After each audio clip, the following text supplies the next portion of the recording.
Good evening and welcome to the ASV's last live stream of 2021.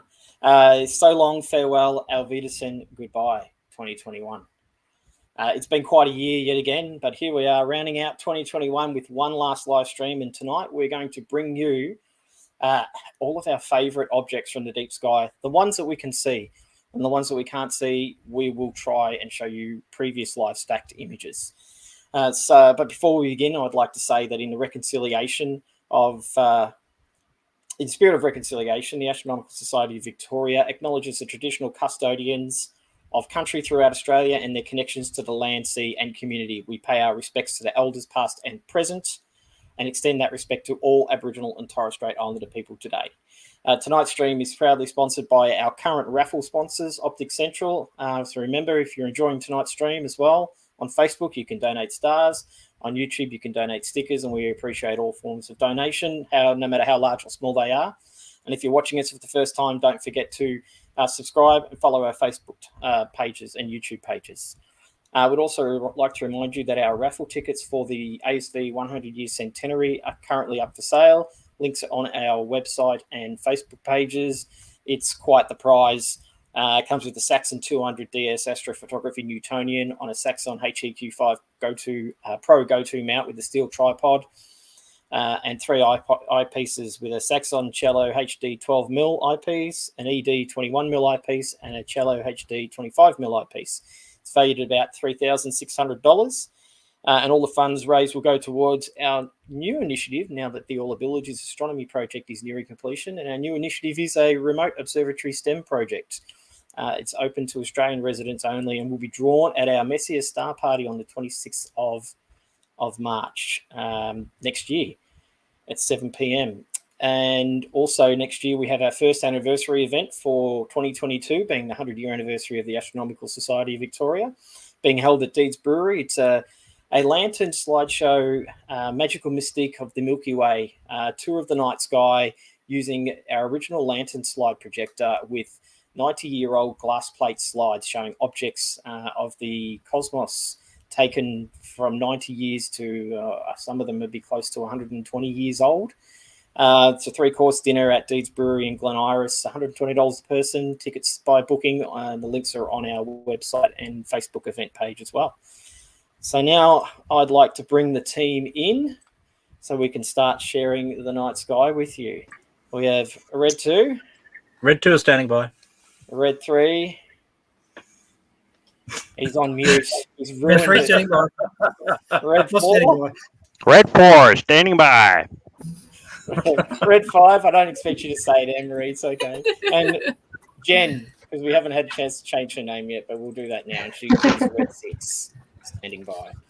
So we've got quite a few things we want to share with you tonight. Obviously, the Christmas comet is one of those things. We will be getting that comet up soon for you. Michael's just waiting for it to get to dark enough, and also waiting for, I'm not sure, have you got alignment yet, Michael? Yes, sir. He has. He's got alignment, so we're just waiting for him to get his gear going on that, and we'll be streaming the Christmas comet, which we've appropriately renamed now the New Year's comet because Christmas has been and gone, so it's now the New Year's comet. And we'll bring that to you along with a host of other objects. So I'm not sure if you're ready yet, Michael, if it's too soon or if you want a little bit more time. Man, you're pushing the friendship. That's okay. If you're not ready, we can jump to Anne-Marie's first object, if you want, Anne-Marie. No, I'm on the comet too. I'm waiting for it to get dark enough. Oh, it's comet time then. Let's get the comet going, shall we? I've got it up. Share your screens and let's show these people the comet, because I know a lot of people have been having a lot of trouble finding it in the sky. So we thought we'd round out the year one last time and share the night sky with everyone and share the comet with everyone. Who's going to share their screen first? I'm waiting. Anyone? Bueller? Yeah, I'm nearly there. TikTok. I've actually got the comet. Is there a prize? Live. Is there a prize for who gets it first? Is there a prize? I'm not sure if there's a prize. I'll think about that. The world is just waiting. see the head of the comet. 120 people are waiting to see the comet, Michael. You can see it on my screen. On yours, there we go. Look, We'll it's get only it up very on faint this at the moment. It's just coming through Oh, right yes, you now. can. There it is there. Yeah. But I'll That just looks bring like, the seconds that up. looks like it's been taken with a phone camera. It's not that clear. Dull and blurry.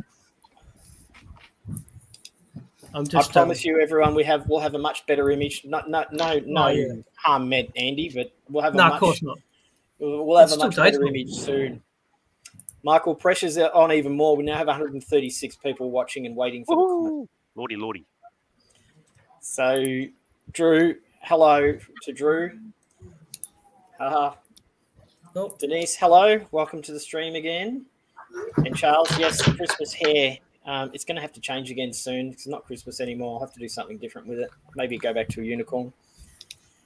Tamara found the comet on Monday night. Well done, Tamara. It hasn't been an easy one to find. You've really got to persist to find it. But when you find it, you know exactly where to look next time.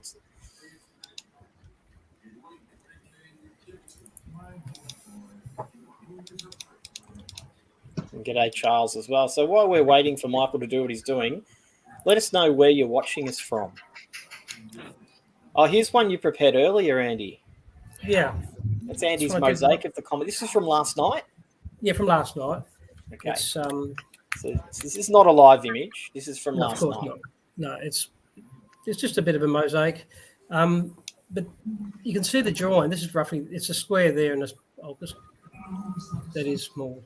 It'll go. So what it is, even this little join here, all the stars are all lined up perfectly, but I sort of cut away this. That's only about 30 minutes apart from the bottom part of the image and to the top part of the image, and you can already see stuff moving. Like the tail, it's really dynamic. So it's actually moving quite a bit. The stars are all lined up, but it does move a fair bit. Michael, we have a question that I best think you answer. Yep. Callista wants to know where we can see the comet. So what direction are we looking? Okay, southwest. Southwest. Yep. If you've got a mobile phone, they've got a very handy compass, inbuilt compass, and use it with true north. Search at an azimuth of 244 degrees, at an altitude of 20 degrees. So pretty much horizontal from Jupiter, as you can see on the screen at the moment. Yep. It's So there you go. That's that screen there is a very good representation of where it is. So it almost forms that'd be an equilateral triangle, would it not be? Yes. Pretty close. Yes, it would be.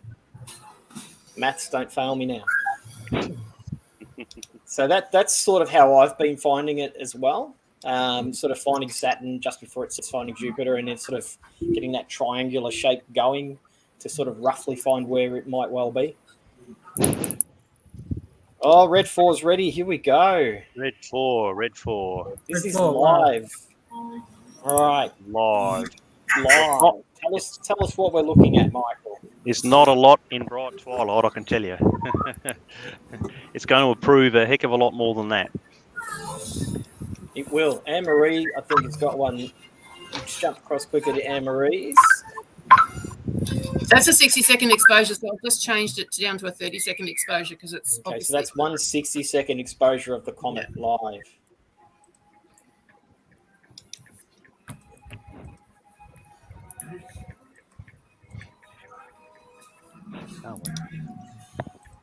Mandy, should you be able to see it naked eye?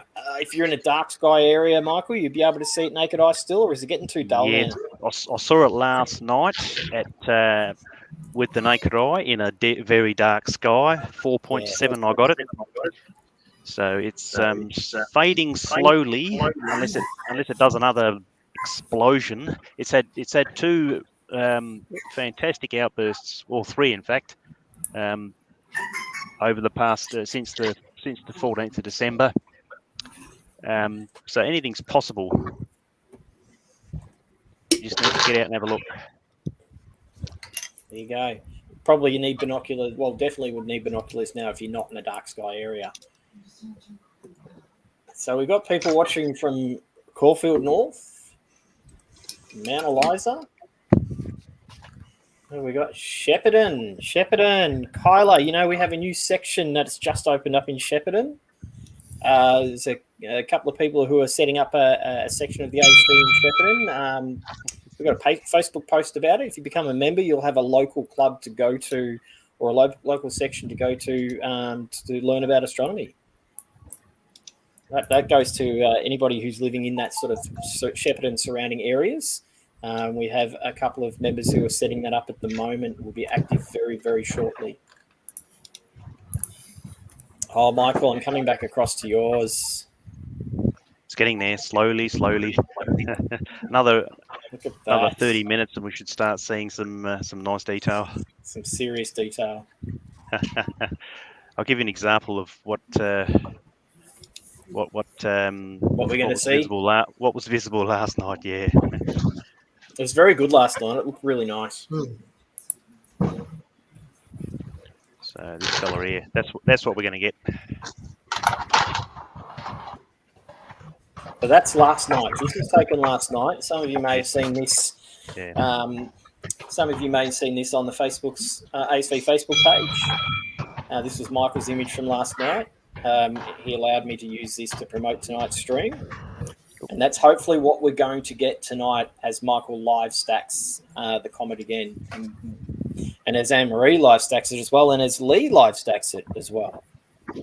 Or actually, no, Lee can't see the Comet. That's right. No, it's behind the house. Behind the house. Just knock your house down, Lee. You don't need it. No.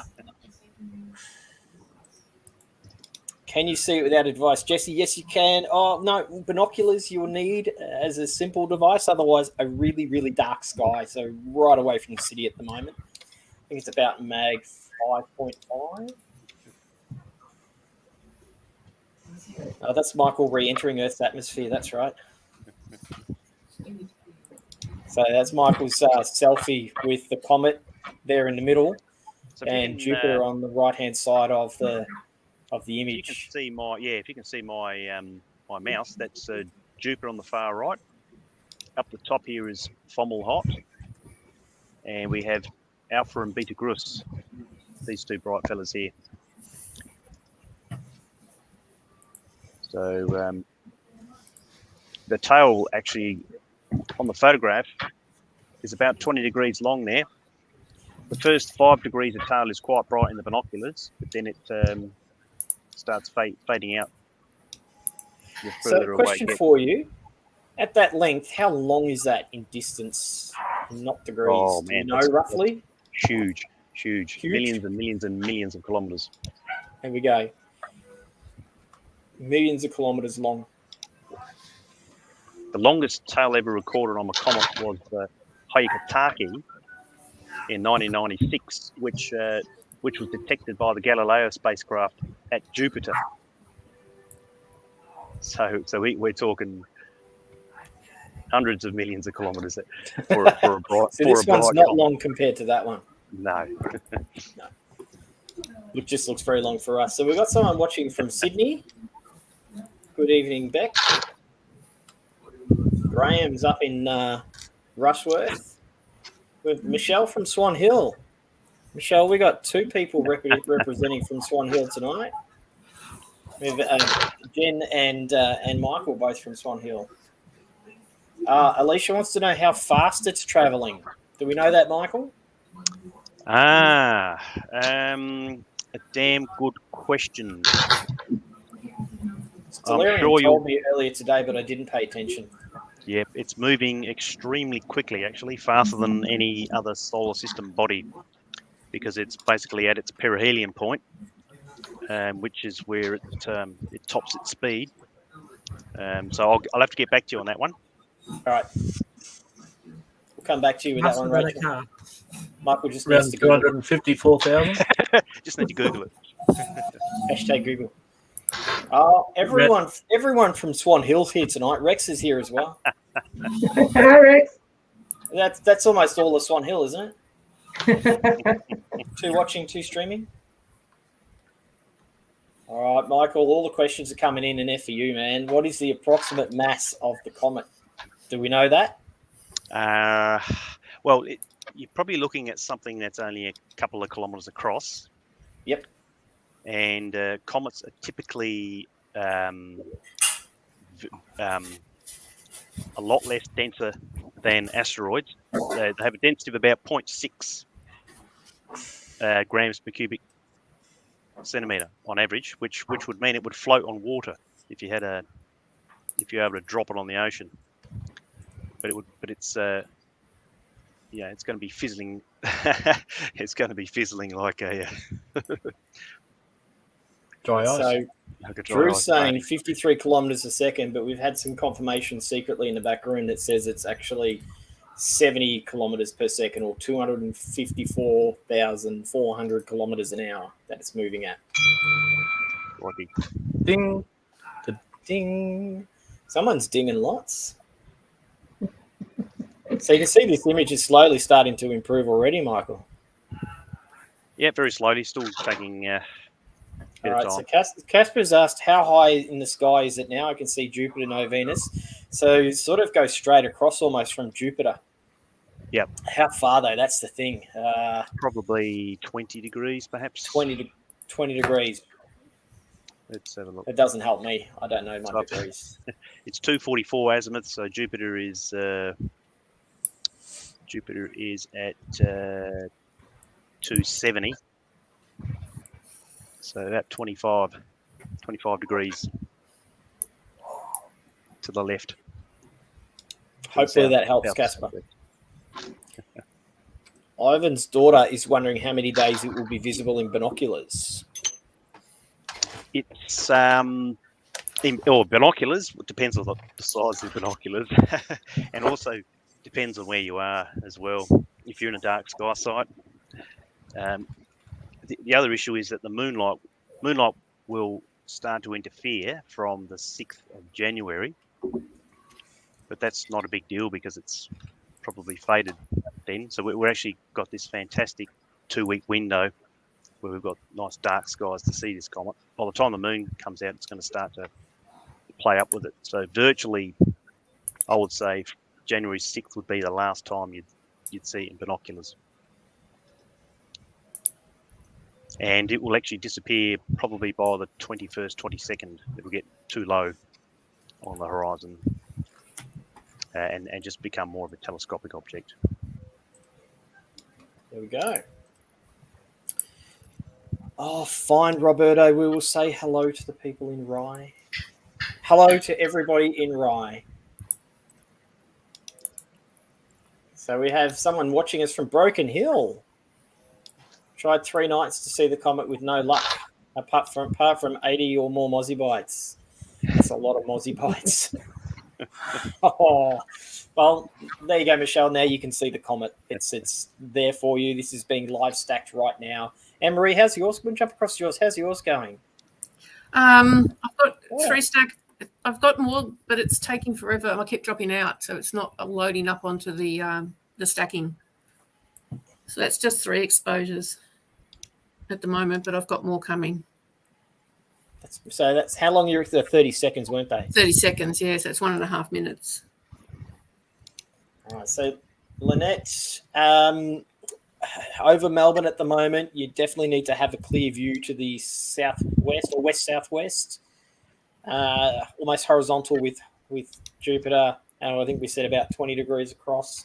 If you go down the beach, you'll probably still see Saturn above the horizon, and then you can make that triangle shape and find it. That's probably the easiest way. Last night on the beach, we only just started to see it around that 9:50 mark. So it's only just going to be starting to be visible now. Yeah, it was sort of like 9:50, 10 o'clock in that when we started seeing it last night, wasn't it? Mm-hmm.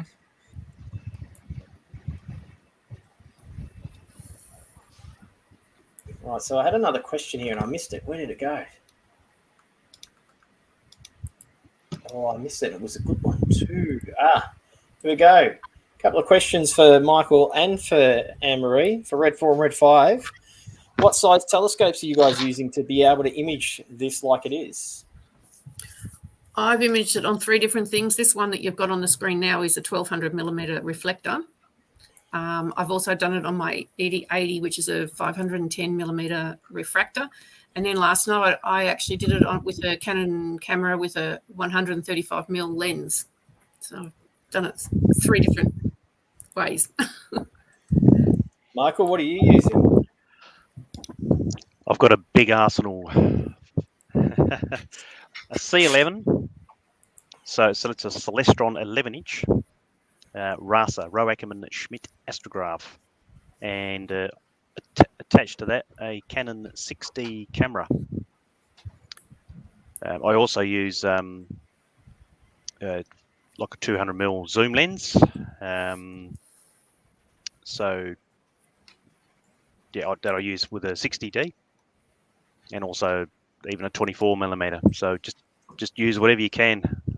Throw everything that you got at it, pretty much. There you go. Now, what have we got? Janine's got a tree in her way, and Ian says he has a chainsaw. Good solution, I think. Charles, Caulfield. Yes, we have made contact with Caulfield Racecourse again, and we are hoping to have some more events early in the new year. Being our 100th year, we are really, really keen to get some more events happening over at Caulfield Racecourse. So keep an eye out. We will let you know as soon as we know. Oh, look at this. 12 people from the ASV's Dark Sky site watching at the moment. Hey, guys. I know Gavin and Russell are up there. Hi, guys. I think Rick's up there as well. A few people up there enjoying dark skies. Some great images coming back from our Dark Sky site, which we'll be sharing over the next few days. So keep an eye out for those. And again, if you know anyone who's keen to see the Comet who hasn't seen it yet, let them know, because we're going to be on it for a while yet. And the images are only going to get better and better like this. This is starting to get some good detail coming through. So this is good, but nowhere near as good as what we had the other night.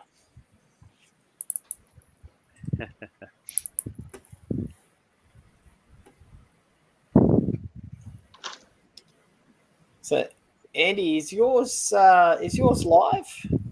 Yeah. Your image? Yeah. But yeah, we'll jump across to Andy, see how Andy's going. It just doesn't want to stack because it's not seeing enough stars. It's for some reason. Not seeing enough stars? Mm. Still looks good. This is sort of what it looks like through my little 80mm. Yeah. This is just a single 32nd, but it should be stacking, but it gets to stack and then it's failing because I'm clipping it so much. It's still quite bright, but getting there, you didn't like that one. Let's let a little bit more come through. Going back to Michael's because it's just so good. Visiting Bendigo right now. What's a good spot to see it? Our Bendigo local is not with us. He's over in Radelaide at the moment, partying it up. So best we can say is the same. Just get somewhere high or somewhere where there's nothing blocking your southwest view, where you can see Jupiter and Saturn before Saturn sets and sort of make that triangle and sort of come across horizontally through Jupiter. That's going to be your best bet. Sort of doesn't really matter where you are at the moment. That's sort of it, isn't it, guys? Yes. Yeah. By about 11:30 it would be good. It'll kick in. There we go. Point Cook, helpful sky map. You can see it with the naked eye. Shannon, I'm tipping you're looking out over the bay to do that. Because I could just see it the other night looking out over the bay from Brighton. Very much just the other night. Not last night. Didn't see it last night. There we go. One tree here near Strathdale if you're in Bendigo to go and see it. Give it a shot. Okay. Michael, do we expect a meteor shower or meteors from the tail? No, but Venus would have. Venus would have, because it got closer to Venus, didn't it? Or yeah, isn't on the it? 7/8. Well, basically, the minimum orbit intersection distance between Venus and the Comet was extremely small. We're talking tens of thousands of kilometers, which is a near bullseye, pretty much. So, and the fact that Venus passed through the point of the comet's orbit less than 3 days after the comet meant that it would have gotten smashed by all these particles. But obviously there was no one on Venus to be able to Well. see that, because they would have been cooked at 400 degrees Celsius, as well as had completely cloudy weather. And probably couldn't stand up because it's just just very dense. The guys at LNDSS are saying everyone should go to our dark sky site. That's mean because they're teasing, because unfortunately you do have to be a member to go there. But if you are a member, you can go there. It is open at the moment for members. So here we go. What else have we got? Trying to look at. So Michael, while this is doing what it's doing, do you want to share your slideshow that you had?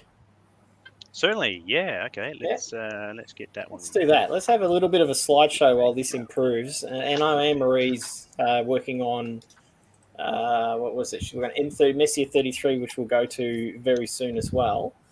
But we'll get Michael's slideshow going.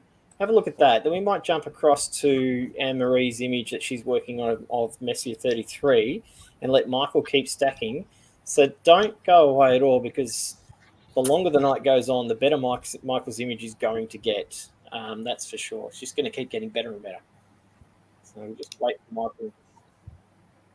Yeah, sorry about that. Just a mere technical difficulties, but that should be all right now, I believe. Right now, all right. You have control of the wheel, Michael. Terrific. Sure. So this was taken from near Swan Hill last night. So basically, I drove out of town about 10-15 kilometres to get away from the local light pollution, so that it presented me with a pitch black sky, which is absolutely bloody marvellous. So this is basically a 10 by 30 second stack using the C11 raster, showing a 3 degree field of view, pretty much, showing beautiful detail in the two tails. You can see the two tails quite well here. You've got, actually, if you look at the far right, you've got that bright green head. That's created by diatomic carbon.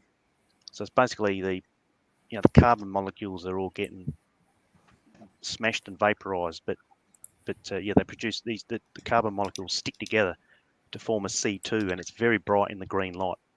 But that molecule gets destroyed pretty quickly.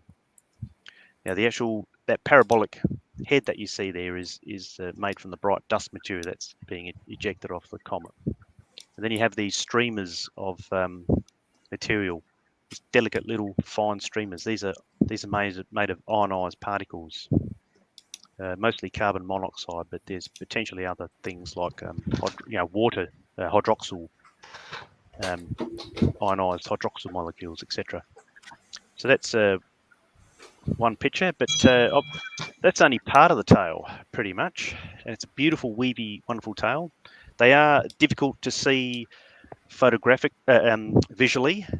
They're a lot easier to see photographically because they shine in blue light by fluorescence, which is why the eye really struggles to see it. Obviously, most people would be able to see the dust section, which is really only about 2 degrees at the moment. But the ion tail, I've seen images. If you look at spaceweather.com, there's basically an image of showing 60 degrees of showing the ion tail 60 degrees long.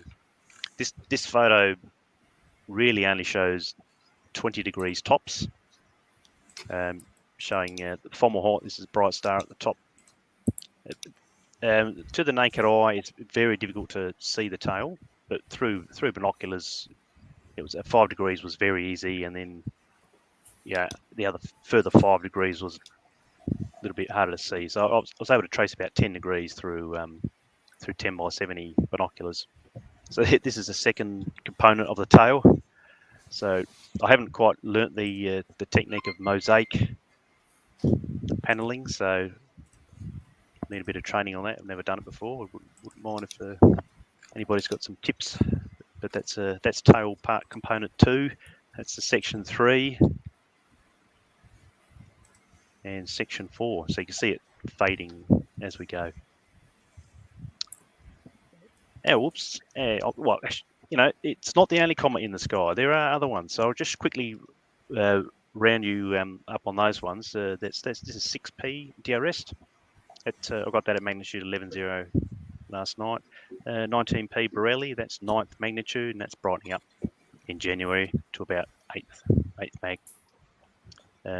Atlas is quite bright, very bright, about mag 9.1, 9.2, low in the northern sky. You've got Schwarzmann-Wachmann 29P. They had this super outburst in September. It was basically 10th magnitude. Well, that sounds faint. This thing is about the same distance as Jupiter. Now, if you look at the coma size on this, that's 8 arc minutes across, and that would correspond to a coma size larger than the Sun itself. So Jupiter at that distance would be 30 arc seconds, 35 arc seconds. So this is a monster comet. I wish this thing would get a lot closer to the Sun. It would be much more interesting. Is it going to get any closer to the Sun? Unfortunately not. One of these days it might. In hundreds of centuries time, it might get kicked in further in. But it's a fascinating object. It's basically cryovolcanic activity, which creates these super outbursts, which make it visible. So it's one of the most distant comets that you can see through an amateur telescope. We have 4P Phae, it's fading away a bit, just it's next to Reflection Nebula, and 67P Churyumov-Gerasimenko, which is fading from its fine appearance in November with a bit of a tail. And another bright, surprisingly bright one, 104P Kowal. I've got that at magnitude 10.23. So it really is the summer of comets this year. It sure is. Yeah, there's a lot of activity out there. It's good fun chasing them all. These are often neglected when you got the brighter object. Oops, that's a deep sky object. Sorry about that. Snuck that one in there, did you? All right. Well, while we wait for the comet to keep stacking, we're going to jump across to Messier 33. Anne-Marie's got M33 going here. Before we jump on that, Rach Chip, these comets are in the sky tonight. They're not easy at all, or some of them might not even be possible to be seen in suburban Melbourne skies, that's for sure. Dark skies, decent equipment, most of those. Any of those visible in binoculars, Michael? Well, I got Borelli and Atlas both in large binoculars. Well, actually, yeah, as well as Kowal. But you got to know exactly where to look. This is one of the challenges. One of the challenges of comet observing. All right, so we're looking at Messier 33 with Anne-Marie's image here.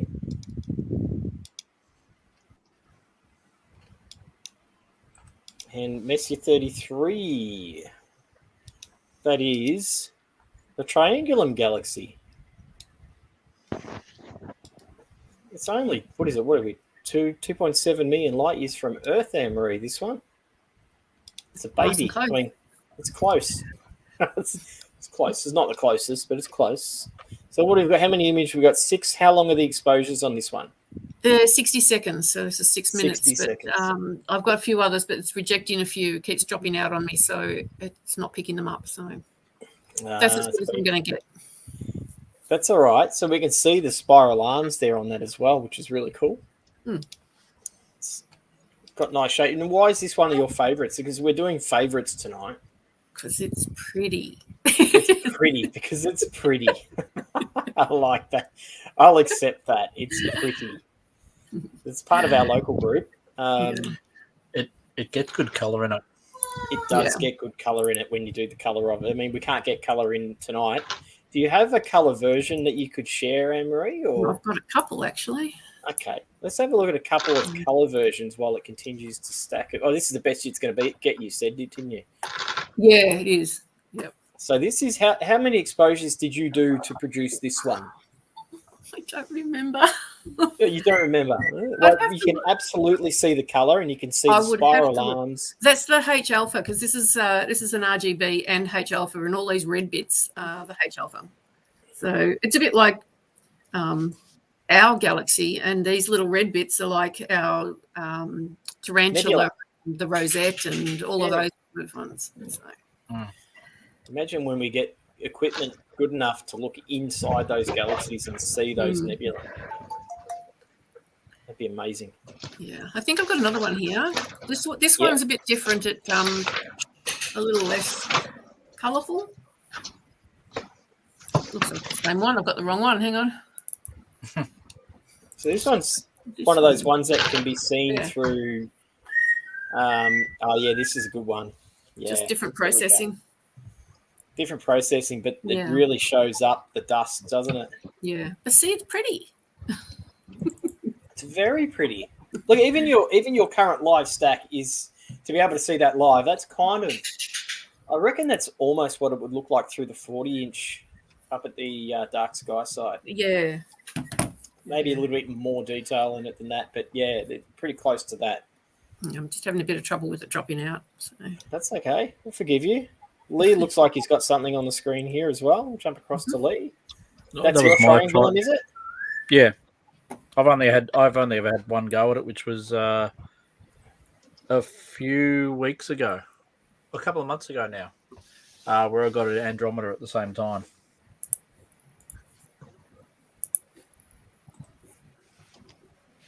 It's good though. I'm just going to jump back across to Andy's Comet because Andy's Comet's doing his thing. Doing the thing. Doing its thing.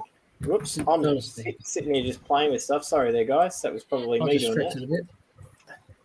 Just stretch it a little bit more so you can see a bit more detail.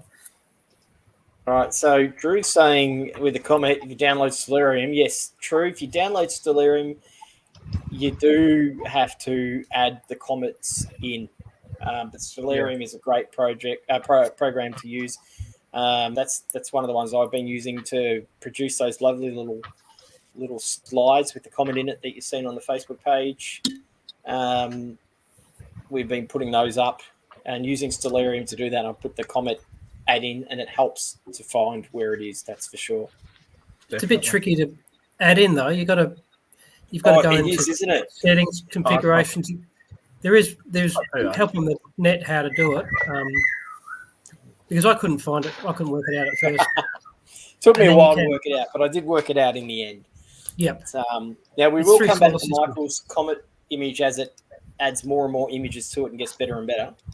So don't forget that, guys. We are going to have a look at a couple of other objects throughout the evening, though, as well, while we wait for it to stack. Now, Lee, have you got something live for us to look at? Chris Hemsworth's helmet. Oh, yeah, let's have a look at Thor's helmet. Everyone loves the Avengers. So this is live. So that's live. These are both live. So this is I've only got 6 minutes? So 3 subs at the moment. That's HA, hydrogen alpha. And I've got a second scope on the mount at the same time, and I'm doing color. Okay. And it's a smaller scope. It's a 72 ED, so a bit smaller, but we can see just the RGB here as well. So for those wondering what Thor's helmet is, it's an emission nebula. And it's a bit of a favourite of the Astro guys, the Astro world, trying to image this one. It's such a beautiful object when it's had time spent on it, that's for sure. So it's about 12,000 light years away and about 30 light years in size. And it has one of Stefan's favourite things in it, Lee. A Wolf-Rayet star. A Wolf-Rayet star. He loves the Wolf-Rayet star, doesn't he? Yeah, absolutely. Cheers, Stefan, if you're watching at home. He wasn't able to be here tonight. Steve and Stefan, our expert commentary guys, weren't able to be here tonight. But we're we're still plugging along without them, doing the best that we can. And I'm going to jump back to... We'll go back to the Comet. Anne-Marie, have you got something new you're working on there at all? Or Yep, I'm on NGC 253 Sculpted Galaxy and just getting the first one down now. So it won't be long. Brendan, I watched Don't Look Up the other night as well, and oh my God. My God, that was good. If you haven't seen it... We watched it today. It's one of the best Netflix films that's come out. Don't Look Up. It's about a comet that's going to hit Earth. It's a cracker. It's very good. It really is. Some great acting, some bad acting, some bad script writing, some good script writing. And what is it? The Brontocrocs? Yeah. Yes. Got to keep an eye out for the Brontocrocs. That's for sure. Oh, look at this. Andrew, thank you very much for your support, Andrew. Andy Campbell is one of the better astrophotographers going around in the world. And he is an ASV member, and to have his support is a wonderful thing. Thank you, Andy.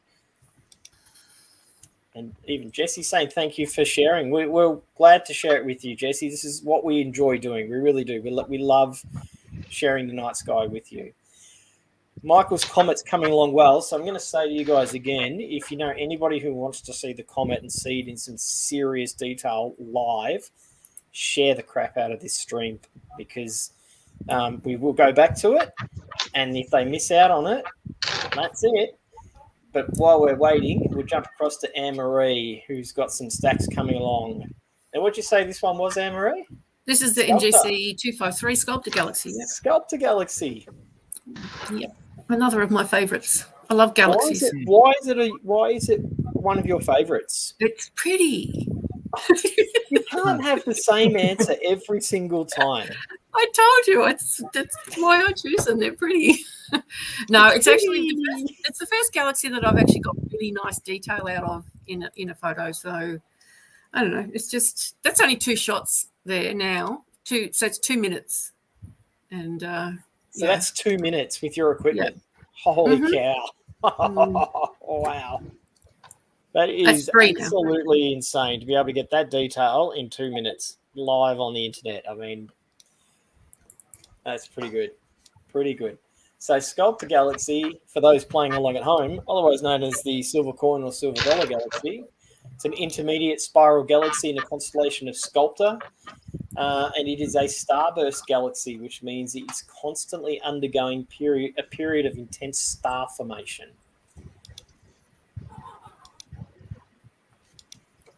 It's a beautiful image.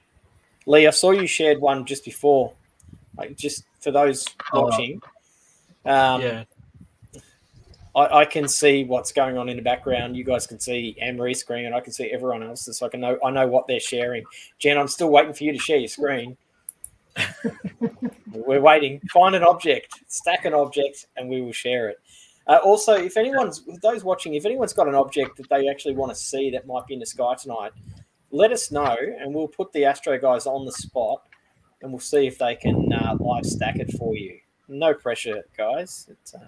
This is Lee's previously produced image that he's been working on. I did this one a while ago, and it's something that I'm going to go back through the data and have a look, because it's one of these interesting ones where even though the galaxy itself seemed to stack all right, all of these stars here are just so bloated. Which means I've got some images somewhere that are just far too much data. But if I can get rid of those, then this might look not so bad. I think I can even see where I've sort of done masking around this just to make it look half decent. But I think I might have even taken it with an older camera too. So this is Anne-Marie's one. Sorry, Lee. I'm going to embarrass you. There's Anne-Marie's. See, that's what it should look like.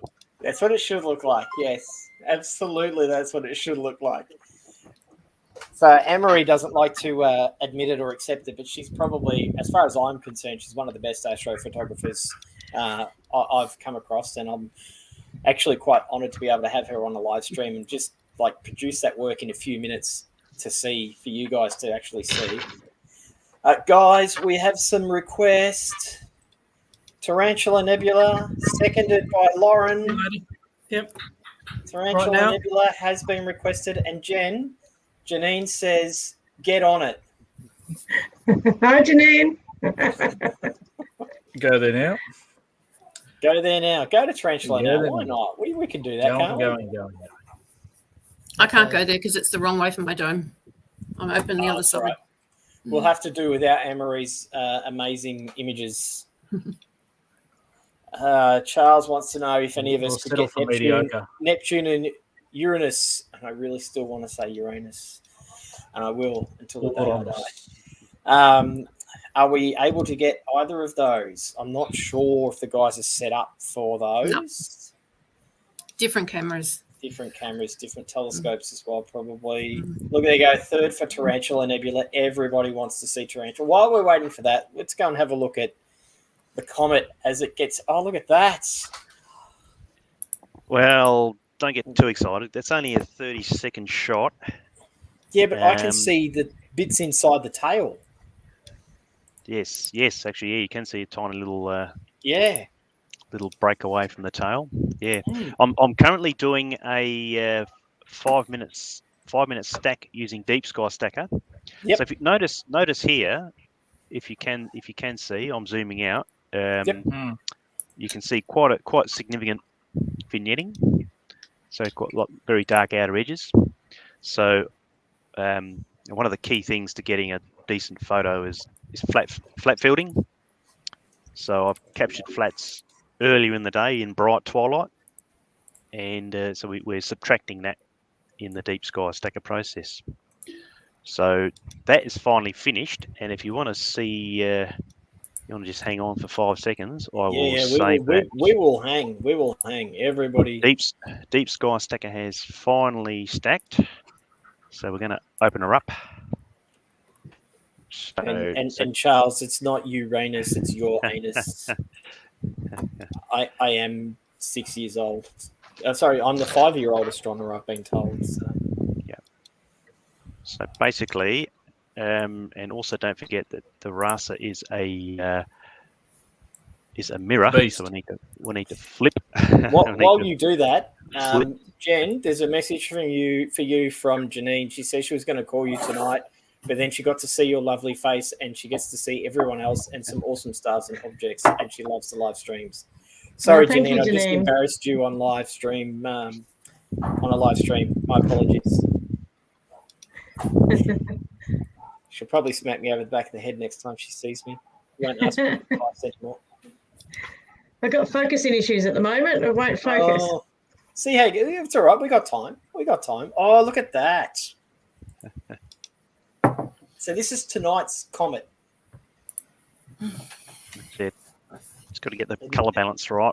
And now you're going to adjust color balance live for us. Yeah, one of the issues is it's a hit and miss, really. It's just playing around with it.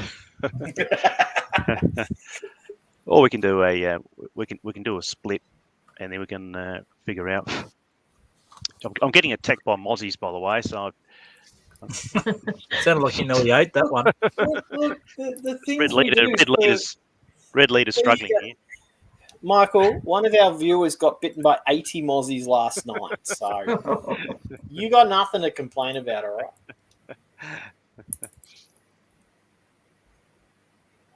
Come on, colour. Give me a colour. Give me a decent colour. Yeah, that's a good. Oh no, the last one. That's a good color, I reckon. I like the purple. If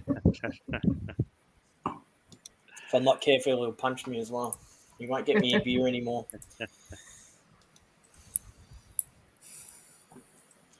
And just to let you guys know, while Michael does this, Red 2 is standing by with Tarantula Nebula.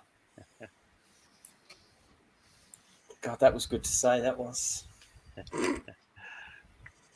I should have gone, Red 2 is standing by. No, I'm supposed to say that. Oh, you're supposed to say that. That's right. That's right. So what you guys are seeing here at the moment is processing the stacked images taken tonight of Comet Leonard. So Michael is actually live doing live for you is processing this. So this is the sort of thing he would normally spend a little bit more time on. He wouldn't be under this sort of pressure. But yeah, he's. This is the sort of process he goes through after he's taken the image or the images, stacked them, and you can see there some of that tail starting to appear, and it's just it's going to get better and better. So I'm going to let you play around with that, Michael, and we're going to jump across to the Dead Spider Nebula, as I like to call it, the Tarantula Nebula, because to me it looks like a spider dead on its back with its legs curled up. So we have a color image and we have a black and white. Mm-hmm. Same amount of exposure, same exposure lengths? No, so the colors, they're 30-second shots. And on the mono, they're actually only, what are they? Very short. 3.75 second shots. So there's already 59 of them. It's such a bright object. Wish I could get away with 3.5 second shots. I was going to do HC. I could go to HA as well and oxygen, which I'll do in a moment. So there's your color. And what I'll do is I'll just clear. Hang on a second. Go back to there. We'll clear this. I'll probably have to take it up a little bit longer. Clear again. Good old Facebook told me too late that we were challenged to a star party to get more stars within 5 minutes, and I did not know. Oh, okay. Now we had a message here before. It has been answered, but I'm going to answer it as well anyway. Matt Leslie, and I know the guys at L&D has responded to this. When it will be open during weekdays, as I work on weekends. It's open at the moment, Matt. It is open tomorrow night. If you're not working tomorrow night or tomorrow or Friday, you can get up there tomorrow night. You do need to book an access pass, though. But as the guys at LNDSS have said, it is open.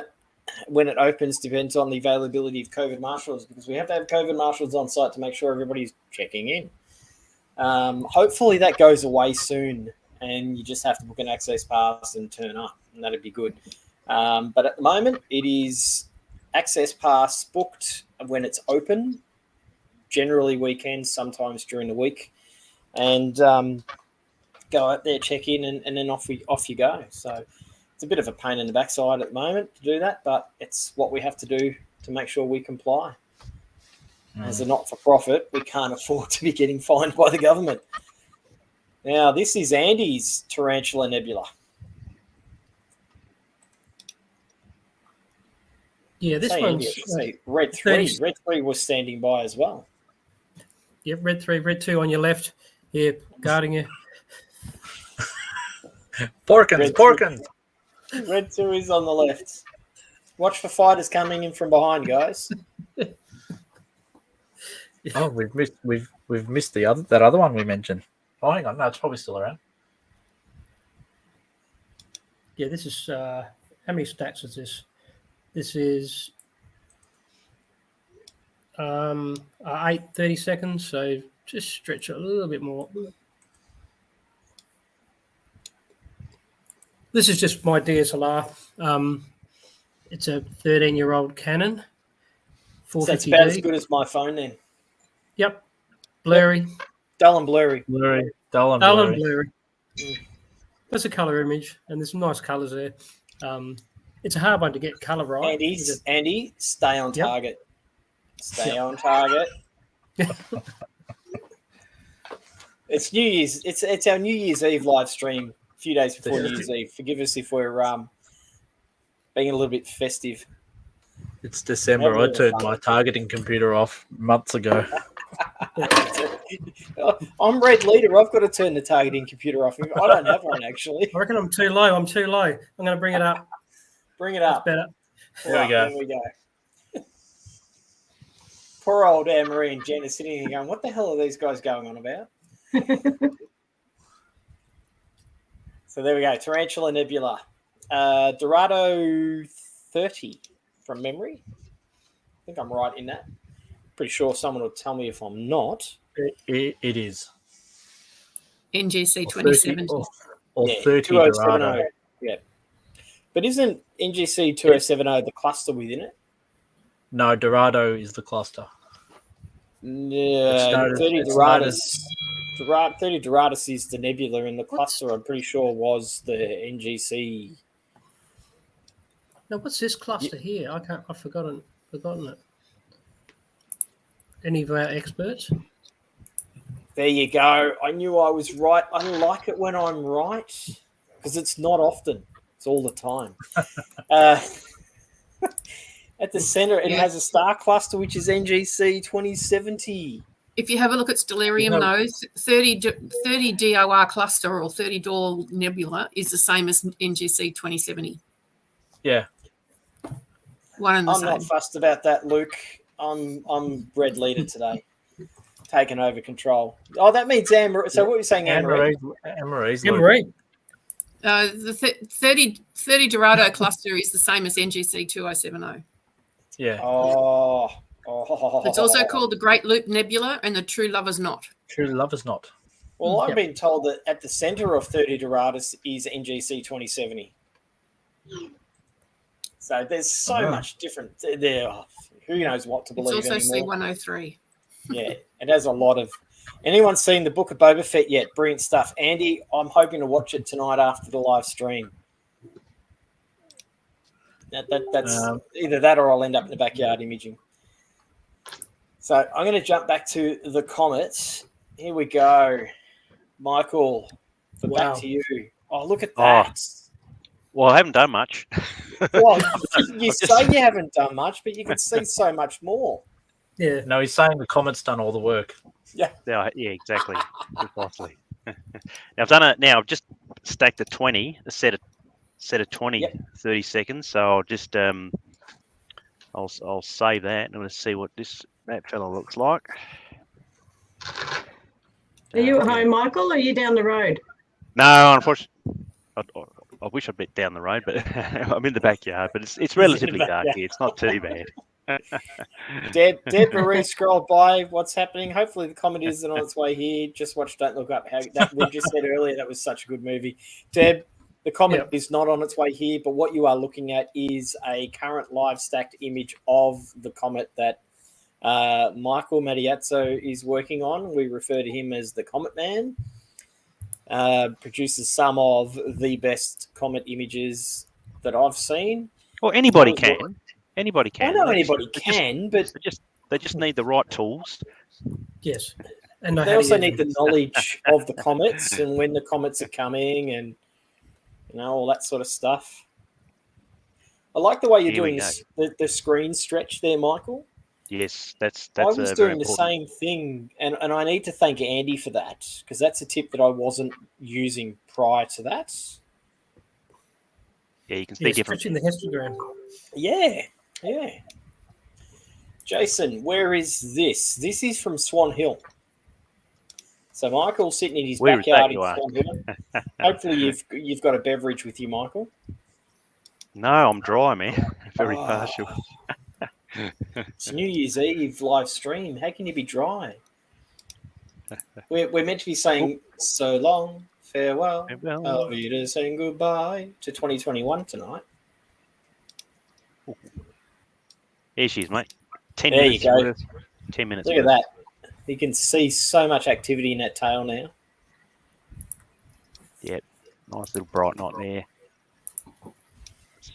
A nice little flicker here from the solar wind because the iron tail acts like a wind sock. It flaps around in the solar wind because it's getting smashed by the 500 kilometer per second winds from the sun.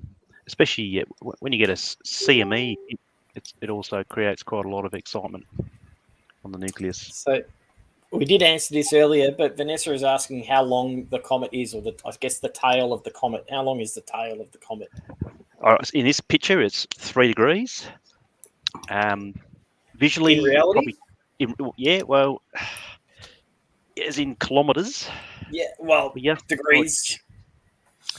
Well, I Unless saw you know 10 degrees. kilometres. I saw visually 10 degrees last night, photographically 20 degrees, but some really high-end cameras have captured 60 degrees of tail. 60 A degrees. whopping 60 degrees. Now, as far as kilometre-wise, golly gee, that is a long way. Reason being that basically the solar wind's just picking these ions up and just sending it away from the sun. So it's just basically streaming away from the sun. So that's why it can develop. It develops rapidly, and they can get quite huge in a short space of time. But they're very, very faint. You really need the brightest of the best of cameras to be able to capture it. So Neil's saying we should be singing "Am I ever gonna see your face again?" No way, again. I was trying to keep it kid-friendly, Neil, when I came up with this month tonight's live stream name, and I thought, what's more kid-friendly than saying goodbye through the Sound of Music? That was a good one, but I like yours. I just didn't want to swear. Most people know that I swear a lot, but not on live streams. All right, so we're going to jump across while this keeps stacking to a new object. You ready, Lee? Oh, roundabout. Roundabout. Give or take. Anne-Marie, have you got a new object as well? Yeah, I'm on Tadpoles, but my computer's a bit non-responsive, so... All right, we'll wait for you to get responsive, and we'll go over to Lee's, and then we'll come back to the Comet.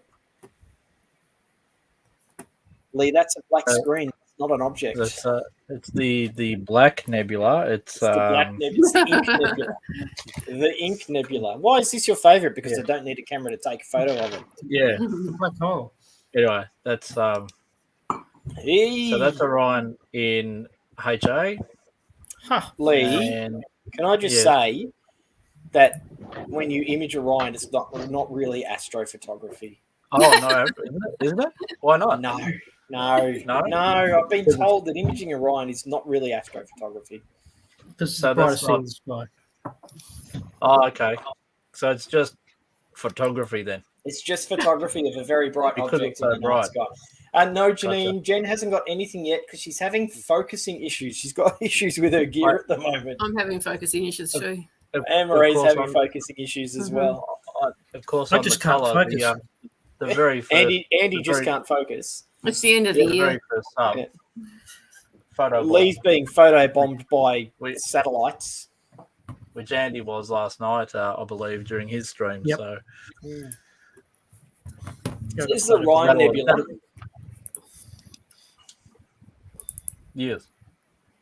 Now, this is the middle, what people perceive to be the middle star in the handle of the pot.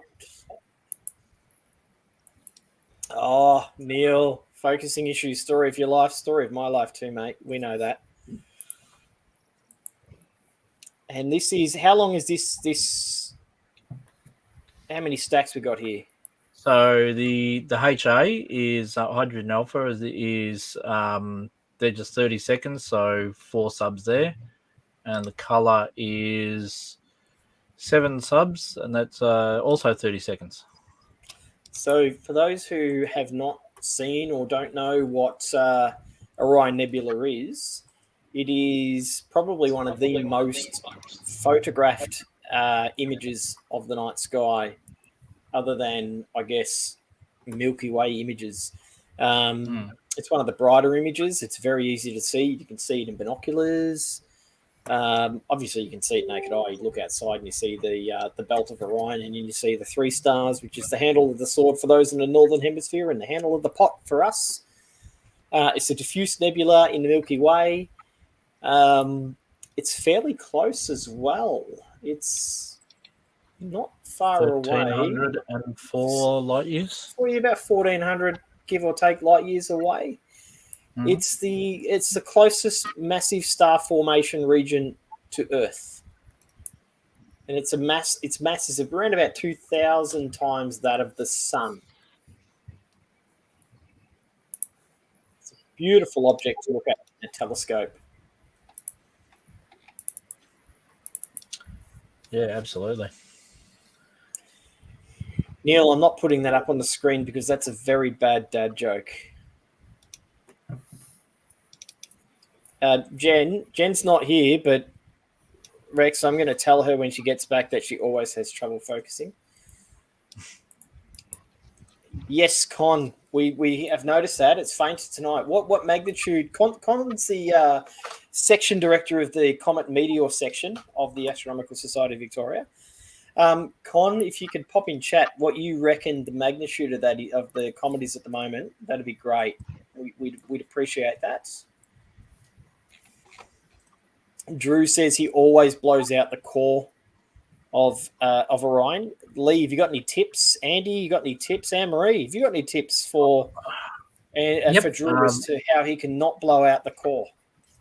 I've never mastered it, so somebody else can answer I tend to do it. There's a fair bit of work in post, to be honest. So as long as you can get, and this is such a large image, I'm just going to wait for it to load up the first one. So even that's a little bit blown out, as we can see. But I tend to find in things like Photoshop, if you can use the highlights and shadows, will drop that dramatically. If presuming you're using Photoshop, and it just means that when you're taking your shots, take some that. Like if you look here, that's still a bit blown out, but this is HA and I'm doing 30 seconds. So take shorter exposures and then blend those in. You can use masking in Photoshop and that tends to help as well. I can't remember if I masked this or not. More than likely I did, which means I would have, it's a little, in a way, it's a little bit of cheating, but it's effectively masking this area by creating a mask layer and then removing the brightness and contrast, or raising the contrast and removing the brightness at that layer. Now, Charles, I want to know where Diego is as well, because that Venezuelan accent gets me every single time. I might send him a message, probably wake him up, but maybe we can get him on the next stream just for your missus. Make her happy, hey? You got to look after the other half. Now, Deb, old news. It's not old news. You spotted Leonard in Kilmore. It's not old news. We are coming back to Leonard again. Michael is continuing to stack and process. So, is Deb talking about Comet Leonard or just some guy called Leonard? Well, unlike you, Lee, who was talking about Leo, and confused me, and I thought he was talking about the constellation Leo. I'm like, dude, it's not up yet. He's like, no, the Comet. I'm like, oh, that's Leonard, not Leo. Because I put Leo in the chat. Yes. I've got Leo or something I said, I think, at one point, and you said... Yeah, you did. What time does Leo rise? Yeah. No, I said, when does Leo rise? That's right. And you see? No. Comet Leonard, because she used the whole word. Now, we had somebody earlier, Janine, was saying, is this where you find the Running Man? And Andy has this. It is where you find the Running Man. Yes, right down the bottom, or to the left. If it Tell us a bit about this. Tell us a bit about your image here, Andy, because it's a cracker. Yeah, it's a few hour image. I think I did 3 hours on this, but they're all. I think I started with 3 minute. No, they were 5 minute subs, and then I did a series of 3 minutes. There's a few 2 minute ones in there, and then to finish off to get the core, so it's not so blown out. There's short ones. I think the shortest one's 15 seconds or 10 seconds to get the trapezium, and then it's all done with masking in Photoshop. Yeah. It's a bit of a trick. It was about 3 different layer masks, like with a blending of 15 second, a 30 second, and a 60 second in there. because to get the faint stuff, to get all these little faint wispy stuff, especially with my gear, you need a long, that's hours, a few hours. But here's a Running Man there, or the it's sort of, well, Still think he looks like a really deformed gingerbread man, not a running man. exactly. Another one which not quite known, but maybe through a telescope years ago, just vision. But as soon as you got images, it doesn't really look like a Running Man.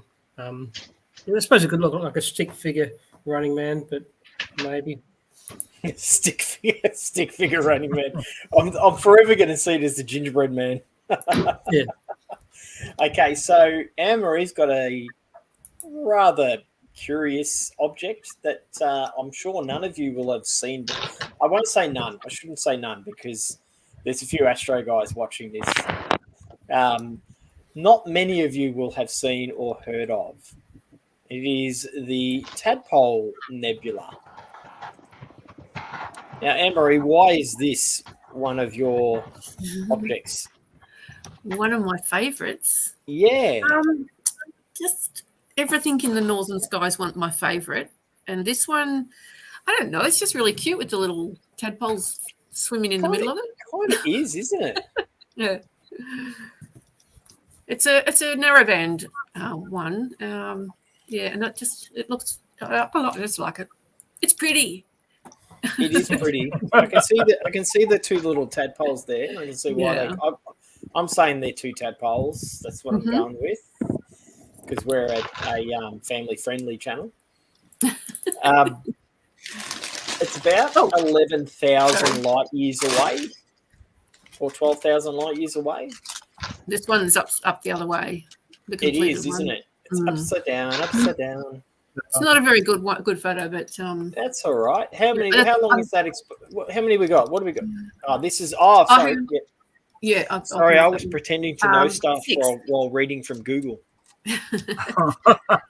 6 exposures on this one. 60 seconds each.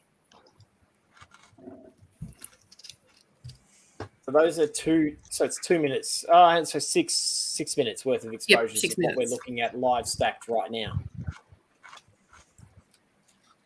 So it was formed from interstellar cloud 4 million years ago. He says as he reads from the screen in front of him. That's quite young. It's not very old at all, is it? Not very old at all. And you're right. It is pretty cute. I agree, Anne-Marie. It's absolutely cute. It is. It's right next to the Flaming Star Nebula, which if you've got a wider angle, you can get to both of them in the one. I'm in the middle of doing I just don't have a real camera. I just have a phone. the fuzzy blurry. I recently discovered is not really astrophotography. Dull and blurry. Dull and blurry. Yeah. Dull and blurry. I'm not bitter at all. We are going to come back to the Comet shortly. In fact, I might jump across to the Comet before Jen shares her screen and we have a look at her dead spider. We'll come back across to the Comet. So once again, I'm going to say, if you know someone who wants to see the Comet who hasn't seen it, share away because we're not going to do another live stream this year, and next year, by the time we're ready to do a live stream, the Comet's not going to be around. So they're going to want to watch it and see it now, or they could watch it on see it next time. When's it coming next time? Sorry? 40,000 years. It's about 40,000 years, is it? Never again. Well, they Never could again. watch, look, Andy, don't tell them, but they could watch us on YouTube after the fact. No, you can't. We want them to watch us now. All right, so let's pretend that you can only see it live and you can't watch it on playback. Share, I say. Let the world know. I mean, you can see it the next time, 40,000 years. We are live streaming the Comet right now. Michael, it's back to you. Yes, sir. Yeah, actually, it's going to be ejected from the solar system altogether. There you go. So it's never coming back. That's if it survives too. It's got to survive first.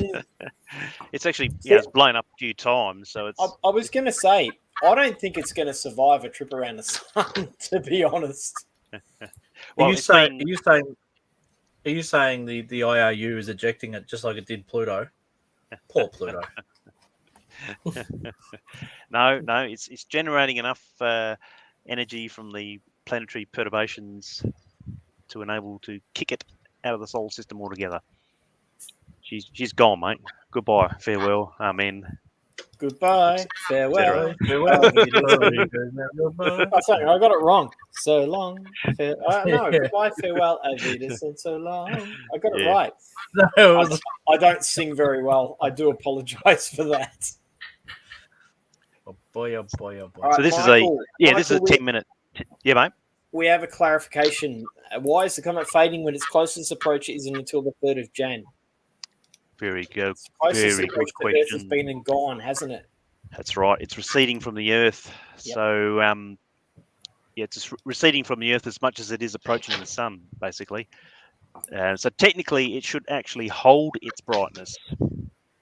But unfortunately, this is quite a volatile. Well, it's quite a volatile comet, which might actually be a good thing. Well, it has been a good thing. Just seeing all these outbursts and a lot of activity. This is very volatile action that you're seeing here. So it's been a very fun show to watch, I can tell you. It has. I I haven't haven't spent seen- that. I haven't spent that many nights down at the beach in a row in a long time. We've got a few more days left. Well, I'll be at the Dark Sky site for New Year's Eve with some others. Lee, I know you'll probably be there as well, and I'm planning on trying to image this from the Dark Sky site with my non-astro phone camera, which will be pretty cool. So hopefully it's still around then. Yeah, might have a surprise in store too. You never know. Yeah, wow, yeah, it might. Basically on the 23rd of December, it blew up by magnitude, so it became easy naked eye. And on the 20th of December as well, blew up quite bright by magnitude. So yeah, very volatile. Anything can happen. But as we can see tonight, not a huge amount of detail as compared to the December 20 explosion, which I'm sure all of you saw at our last our last. They might not have. So you're more than welcome to share it with them. Okay. Pop it on the screen. Yep. While you're doing that, Janine, it's not too late. There is still some room left. Well, there's quite a lot of room left at LMDSS for New Year's Eve. There are no bunk rooms left, but there is plenty of camp spots left. Just another note. Is there any chance of it actually splitting up? And very much so. Yep, it's high risk. Yeah, right. It's basically on the borderline of whether it survives or not. Right. So yeah, but luckily it's approached the Earth first before its solar encounter. So it's going to be on the far side of the sun in the next month. Potentially, yeah, but it's on the other side of the sun, which means it's going to be a lot further away. Michael, can you do those half screen each if you can, just to show the difference from our last live stream? That's right. You'll be able to see the development over the past. To see the difference. So what? Notice that the dust tail is a lot better developed. Yeah, there's more detail. The dust tail here is quite short. Yep. Not very well developed at all. But yeah, very violent ion tail action. The front end is also brighter and looks larger. That's right. Yep, a brighter front end. That's exactly right. So it's interesting. That was around third. That was maybe about 3.5 at that time on that first image, and now it's around the 4.7-ish mark. So you can see it's that's eight days difference. Yep. So that's the difference you can see in 8 days. From 8 days ago on the left-hand side there of the screen and 8 days later, which is tonight, on the right-hand side of the screen. It's very interesting to see how it's changed. Yeah, not bad for comparison. Heather wants to know if we're all going to die, and Heather, no, we're not going to die. Depends. Dylan tells us. I've just said we're not going to die, and you said depends. Well, excuse me. I've seen a comet impact in my lifetime. I've seen a comet impact Jupiter. I've seen a comet with an extremely near miss to Mars in 2014, and now I've seen a comet with an extremely near miss to Venus last week. So it's just, I'm pretty sure. In my lifetime, perhaps maybe we might see an extremely close pass to the Earth. But who knows? I do know that we're going to Bruce get Willis could be able to do it. We're going to get an asteroid in 2029. 2029 is something to look forward to. That's the Apophis asteroid. Apophis, close approach to the Earth. That's going to fly inside the geostationary orbit satellites, and this object's about the size of a football stadium, something like 350 meters across. So we're extremely lucky. It's all right. Heather says it's all right. Heather says that was for her friend's wall. Apophis was the ancient Egyptian. We've had fun with that comment anyway. So now we had that request for tarantula. I know we've got some others lined up ready to go. In fact, looks to me like we've got 1 to 3 other objects after tarantula and the comet to have a go at. Jen has finally got her shit together.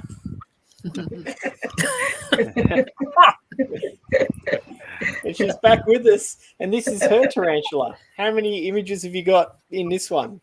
That's only just 4 minutes, one shot. There you go. I swore. There we go. Which is a little overexposed for 4 minutes. Ding ding. It's a 4-minute exposure of tarantula. So that shows you just the brightness of it, how quickly you guys are able to get such detail in Tarantula Nebula. Mm. Unbelievable. So there's 4 minutes of exposures stacked. Anne-Marie's was pretty impressive quickly. No, Anne-Marie didn't have it. Oh, that's right. She can't get it. It was Andy's was stacked pretty quickly, and then Lee's. So, Jen, I'm going to say find another object in the night sky that you like, unless somebody else requests one for us to go to. All right. I'll pop over to Edith Arena. Ooh. I'm going to run across to Andy's because I told him I would next, and then we'll go to Anne-Marie, and then we're going to come across to Lee. So Andy has the horsey. The horse head. I saw somebody put some antlers on it and called it the Reindeer Nebula last week. I'll just pull it up a bit. Just brighten it up a little bit. You got a little bit of flame there as well down in the bottom. Yeah, a bit of flame. Just here. Now that is a 13 minutes. It's very faint, tracking. Isn't it? Yeah. It's with my gear. I mean, you'd have to do an hour to get it to. I can stretch it, but it'll be a bit grainy. I'll stretch it a little bit more. Stretch it right up, but it's starting to get a bit artifacts.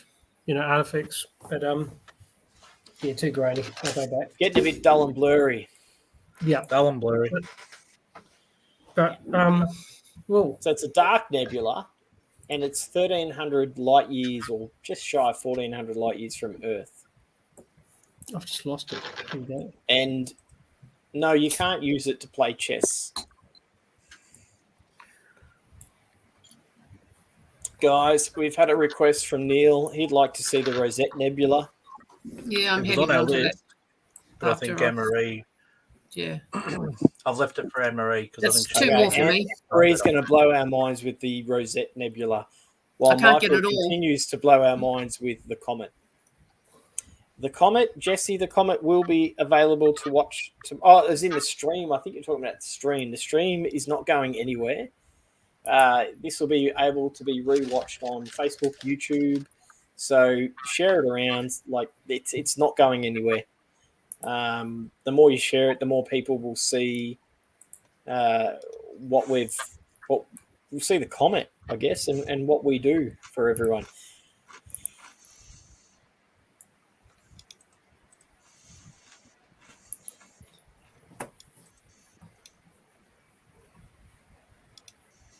And the moon will not be available to view tomorrow. So this is a processed pre-stacked image on the right and the live image on the left. Yes, So that's right. what's the difference? How long did you spend on the right hand side there? Oh, it'd be 3 hours. I'm pretty sure that was a 3 hour one. That one, because it's not that sensitive. The not a dedicated astro camera, but it takes a lot longer. So that's why you can start to see noise, and there's no darks being taken away with this one. So I'm starting to see artifacts and heat. It's quite warm at the moment. The sensor's 22 degrees at the moment, but it's quite warm. So there's a lot of noise. It's heaps better when it's down at about 7 and 8 degrees in the middle of winter. That's my best imaging time. And because it's continuously on, it's just warming up. It hasn't had time. It doesn't get time to cool down. These sensors, they need to be cooled to get less noise. You can subtract the noise, but it's not as good. With the other Andy, guys, yes, we're talking about your non-dedicated camera, which is not a phone; it's a DSLR. Yep. Is it modified? Yes, it is. It is. It's had the IR filter taken off. I bought it like that secondhand for a couple of $100, $230, I think I paid for it. I've smashed it, rebuilt it, and I put new parts in it, and it's still working. Is that the one that wind smashed? Yep. Lunar This was eclipse. For those who lunar don't know, Andy left his gear out, ready to go for a live stream. Went to work, came back, and his telescope was on its side, smashed to pieces. Yep. But it's the same telescope, same camera, all fixed. So he did manage to fix it all, yes. Yep. All right, so I'm going to go to Anne-Marie's. Oops. Okay. Oh, look at that.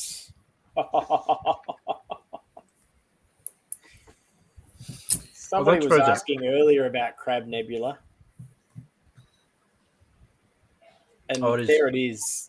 So what have we got? It's eight stacks. How long are those exposures, Anne-Marie? 60 seconds. So that's 8 minutes. 8 minutes. And look at the detail of Crab Nebula.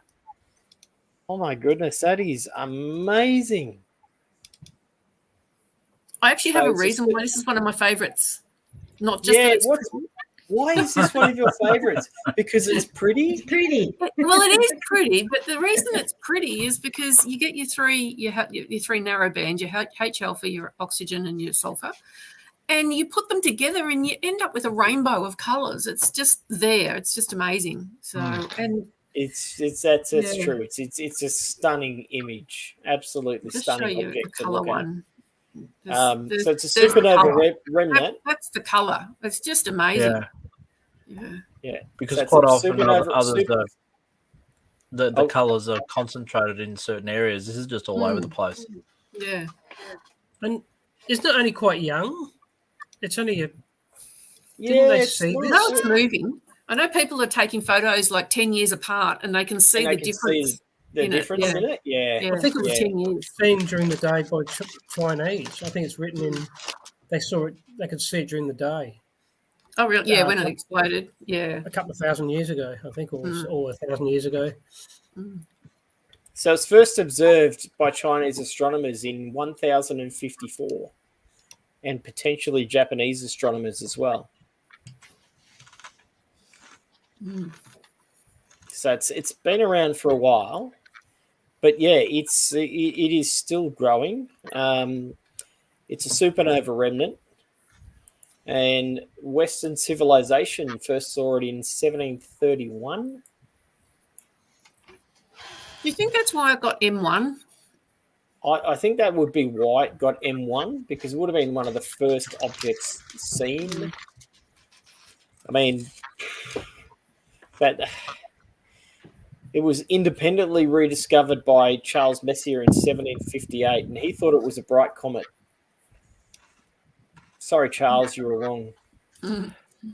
Actually, Charles, he found these objects so annoying because they look so much like comets, which is why he created the catalogue of annoying objects. Spoken like a true comet man.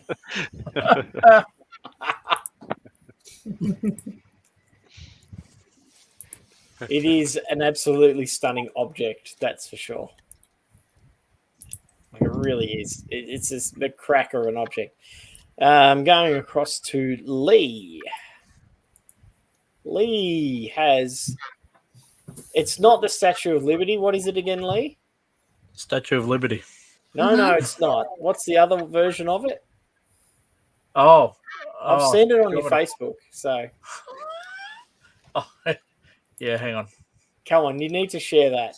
So explain the Statue of Liberty first, so you can see, the base and the statue in the head and the arm standing up. Holding a thing, and so she's got the book and all that. Yep. Let me see if I can find the other one. Hang on just a second. And on the right, I'll just keep while I'm finding it. On the right is the color version. Where is it? What did I name it? That's the next question. Oh, where did I put it? Oh, bring it back. Oh, okay, here we go. I've got to export it first. I've only got it as a but what I will show while I'm showing this is you can see it doesn't really get a great deal in RGB. No, it doesn't. This one here is in hydrogen alpha. So this is sulfur, hydrogen, and oxygen as a mix for red, green, blue. Hang on, and I'm just going to take this other shot. And then there's what I did was blended the two. Where is it? I'm just stalling while I get this other image. Come on. Oh, where is it?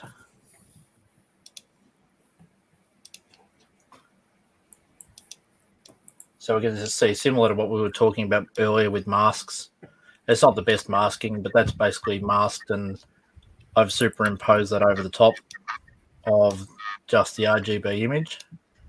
But something that when I was looking at this, I can't quite remember now. I think it was my wife mentioned when we were she was looking at it over my shoulder, and after I'd processed it. Hang on, where are we? In there. And just happened to notice that it sort of looks. So you got Lady Libby here, but it actually looks like there's a bit of a shape here with hair and a face. So I sort of took to it with a bit of artistry. A bit of artistry. And just created my own version, and now I can't unsee that. Like I can't either, which is why I mentioned it, because I saw your post and I'm like, all I can see now is eyes, nose, mouth, and hair. There we go. So there's the two. Hang on. We go back to one. All right. I know which one. We're gonna jump across. We're gonna come back to the comet shortly. We're gonna jump over to Michael's got 47 Tucane. Yes. So this is pretty much a 8 by 30 second exposure. Don't need much with that one, do you? No. It's got a rasa. Also, note the small Magellanic cloud on the top left-hand side.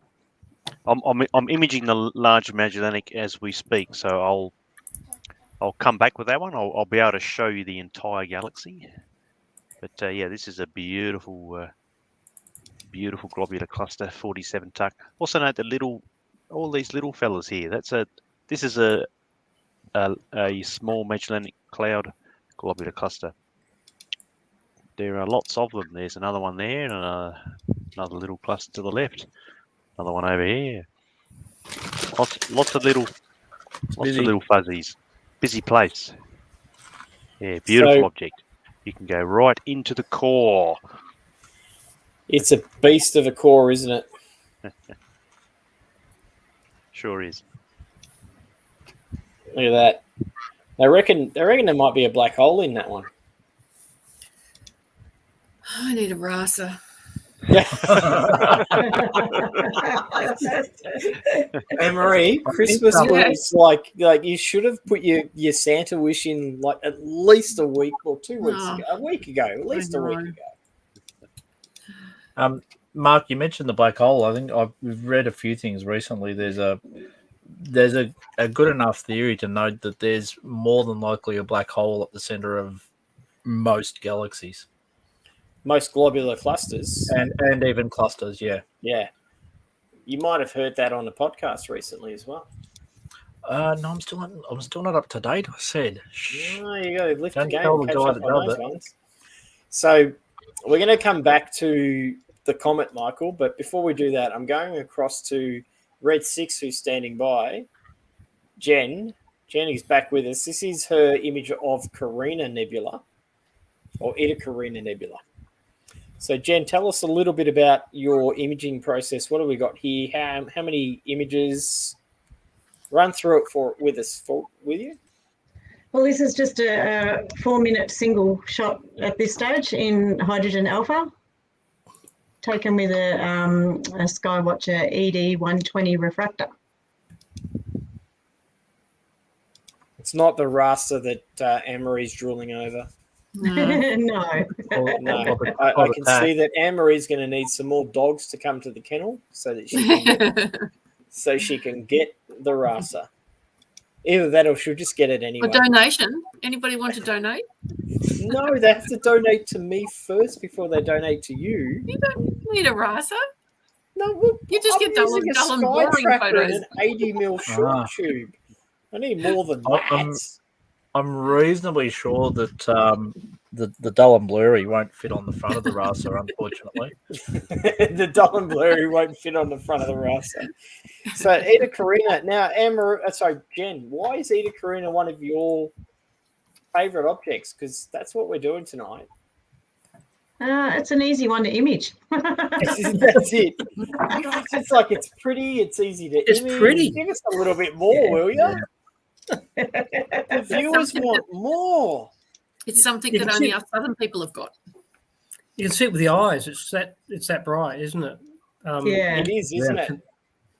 I can even see some like minimal nebulosity naked eye. In Melbourne. Like you can make out, you can look up and you can go, oh, that's it. I know where that is. That's Eta Carina. It is a beautiful object. Even the dull and blurry can get this one. Oh, it's got one of Stefan's favourite things in it as well. It's got a wolf head. Poor Stefan. He's being picked on tonight. So it's around about 8,500 light years away, this nebula. You'd see it in binoculars, even from suburban Melbourne. You wouldn't see a great deal of, you're not going to see any nebulosity from Melbourne, but you're going to see the star cluster that's in there. You're going to see the main star and the star that shape of stars around it. From a dark sky sight through binoculars, you're going to see not far off of what you've got there, Jen. You're really not going to see far off that at all. So, now, I know Andy's got a pre-prepared one. No, this is live. Oh, this is live. This is live stack. This is 6 minutes. 6 minutes 30 seconds. All right, so Yes, we it- need to explain the difference. Yours is color from a DSLR. Yeah, Jen, I'll get rid of that. yours is An ASI monochrome. 1600 mono. Yeah. Mono. That's right. So what are we looking at the differences here between the mono and the color? One's a dedicated astrophotography camera. One is And an mine's- everyday run-of-the-mill digital SLR that has been butchered to be an astro Smashed. camera. Smashed and rebuilt. And I think that's why it's pursuit of- better. So, But I've got- Jen, how do you get the color into this? Photo bomb. You just take a couple of shots in each different filter. You change the filters, and then you stack them. You make it sound very easy. What filters are you using? Well, I haven't actually tried this with my filter wheel yet, so you probably go HA and RGB. You've got a project for the summer then. Yes, yes. I've only ever imaged this in DSLR. Hayden's sending me private messages. Hayden, that's just like a little bit uncalled for, young man. So I've got a Receiving private messages from people. I don't know. I'm got just an going HA. to Hayden's one of an ASV member. He's an astrophotographer. He has sent me a picture that he's taken that he's working on tonight that I'm going to share. I normally wouldn't, but because you're a good bloke, I will share it, Hayden. It's okay. Thankfully it's not inappropriate. So bear with me. We're going back to I think it was Lee who was on Thor's helmet. So Hayden is working on this right now. So this is his first time imaging Thor's helmet tonight while he's watching our live stream. wow. That's pretty cool when you think about it. So we've got a guy sitting out there doing his astrophotography, watching our live stream, sharing an image that he's sent me that he's working on for the very first time. And Lee, I'm sorry, but it's so much better than yours, mate. Oh, mine was only HA. So, Hayden, if you can quickly just pop in the chat there, how many stacks this is, or what are we talking about? How many exposures have you got? This is obviously not post-processed yet. This is just stacked images. He's using an ASI 294MC with an 115mm APO. I'm just curious to know how many images are in this stack. 3,600 second images. It's too late to do the maths on that. 5 minutes. 30 by 5 What was it? minutes. 30 by 5 minutes. There we go. 30 by 5 Nice. minutes.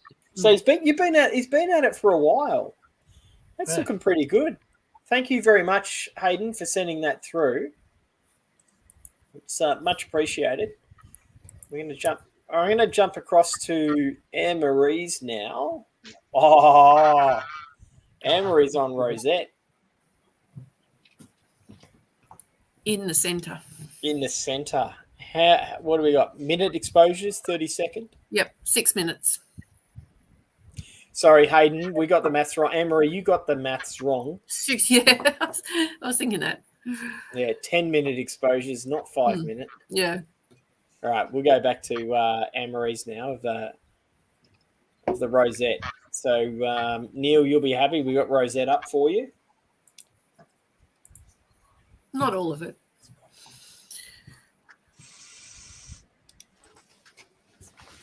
It's actually prettier when you see the whole thing. It is prettier when you see the whole thing. So there's one of the whole thing. So at the Wow. moment, all I'm shooting is just the center section here. Yeah, you're sort of shooting close in. Mm-hmm. Can't get that wide field view. No, Jump but this across. is a color one that I did Oh. almost the same. Oh, wow, look at That's that. So much Neil more says crisp. he's very impressed with your image. He said it's Thanks. gorgeous, even though it's not in colour. Thanks, Neil. Even though it's done in colour. No, not even though it's not in colour. Oh, The other one. Talking about your original image. Yeah, 7 minutes now. Anyone get the antennae galaxies? I got Was it it on the earlier this year, but It's Lee, your tiny, wife isn't it? is requesting the antennae galaxy. oh, I know. Is that available now? Or That's not? awkward. Live I don't on know if it stream. is. Now you've got to produce that. I think it's in the south as well, which I'm not facing. Hang on. I think it's So Two. Andy's got a view of Rosette Nebula that he's taken. Yeah, this is not a live one, of course. No, not a live one. But It'd it be is nice. a It was very nice image. It's a very it's nice a beautiful, really, really lovely one to photograph because those stars in the center are just absolutely gorgeous. And then it's got all those globules and yeah. Globule. And it's pretty. it's very pretty. Maybe. There's that word. It's pretty. Oh, I love it. Absolutely love it. But I've got Edith's still coming through. I'm now. Wait a sec. What we got? 11 minutes 30 seconds live. It's an easy one to get because it's so bright. It is a very easy one to get. If But I can I get did- it with the dull and blurry from suburban Melbourne, you can get it with most equipment. That's my HA version of it. Oh, wow. That was a So while ago. the HA version, when did you take this and what sort of exposure is that? I reckon that's about 4 hours easy. 3 hours. I haven't got the details with me, but let's go full screen. Yeah, so you just lose all your stars and stuff, and there's the bright stuff gets blown out. But yeah, for just a DSLR, I'm pretty happy with that. It's just an easy one because it's a modded camera with an HA filter and a bright object full of heaps of hydrogen gas. You can't go wrong. Beautiful. All right, cheers. so I'm going to jump back to Comet Man, Red Force standing by. Red Forest Who's got- standing by. Red Force standing by. Who's got the? Roger. That's the large magic No, cloud? small. Oh, small magic yeah. cloud. Yes. Looks yes. quite large there.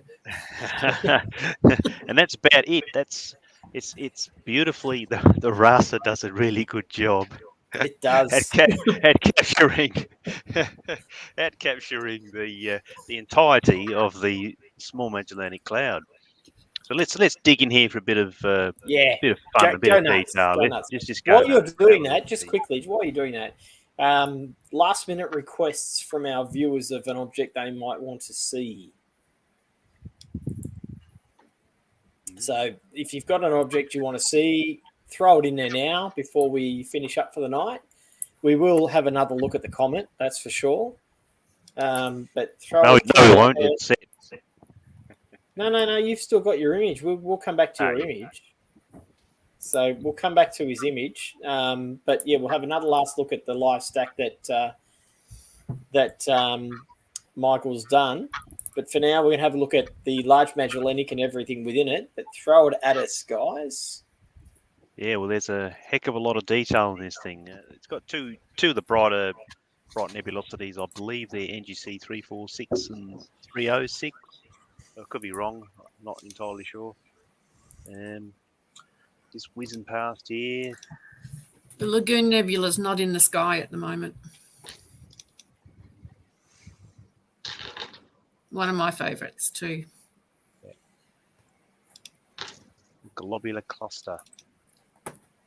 I'm throwing up some requests. Yeah, I'm doing on the screen. Antillo Galaxies now. I'm throwing up some requests on the screen, guys. So whatever you can pick up. And antennas below as well. Anyway, we're going to go back to Michael. Let Michael do his thing, and you guys see what you can find as I pop them up. There's just so much detail in this.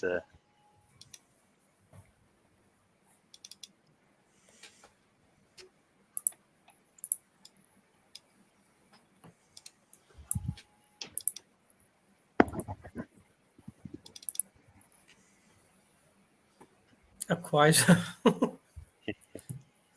We're still on me.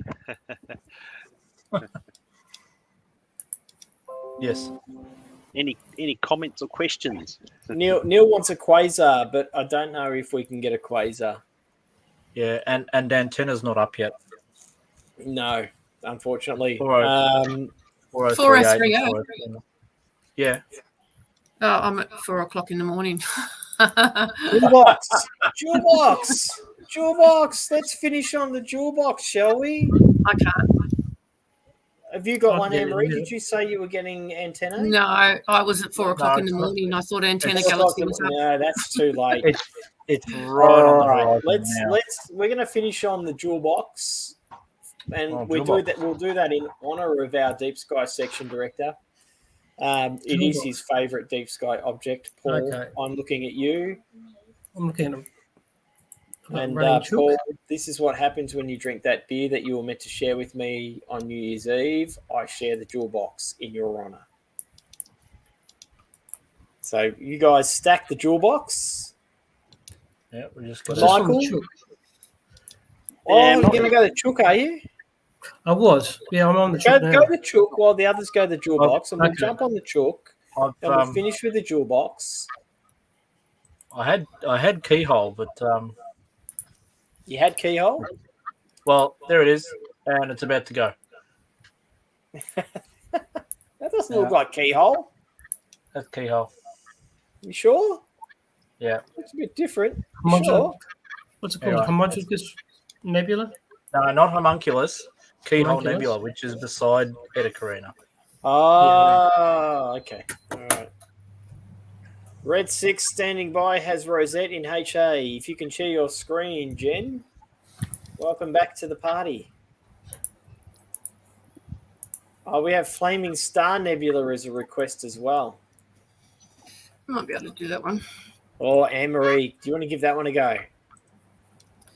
I'll just see if I can. All right, Where here it we is go. at the This moment. is I was going to do Jen's- Monkey Head. This monkey head sounds cool. Flaming Star, monkey head. Oh, yeah, Let's I've got to go be quick Flaming. because it's about to go across the meridian, but I'll do it now. I'll see. All right, so this is Jen's Rosette Nebula. I'm assuming this is in HA. That's correct. Just 4 minutes. Hey, I'm learning. Wow, that's nice. Yeah, Lee. It's in there just nicely, I reckon. before we talk about this, I'm with Neil on this. You had Gabriella Mistral. The keyhole is like you absolutely did. That's why I was second guessing you. Go that far out. I actually slewed to Eta Carina, and hang on. Because every time I image Eta Carina, I get keyhole. No, it says here. No, Oh, yeah, that is which is- that which is is- no, absolutely Gabriella Mistral. Yeah, which is called Keyhole Nebula. No, it's not. Here it is. Well, it is. Is it? Yep. Yes, it is. Different to the actual. I'm It's still Neil. no, it's I'm still deferring Gabriella to Mistral. you to clarify that one because I feel that that's not correct. It's still Gabriella Mistral, but it's known as Keyhole. Yeah. As I've opposed never known to it as keyhole.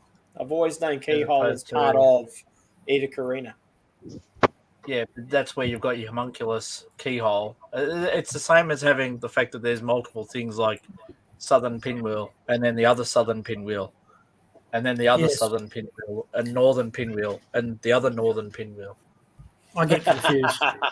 There's a lot of things that are simply, yeah, I'm going with Neil on this one. over labeled. And if you're colourblind, it's the blue horsehead nebula, and that gets me every time.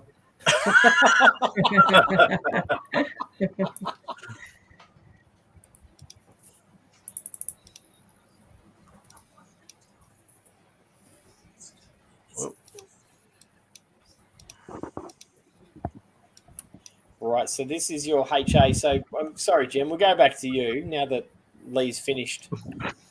How many exposures have we Yes. got here? That's just one exposure at 4 One. minutes. 4 minute, 4 minute exposure. Yep. It's pretty impressive.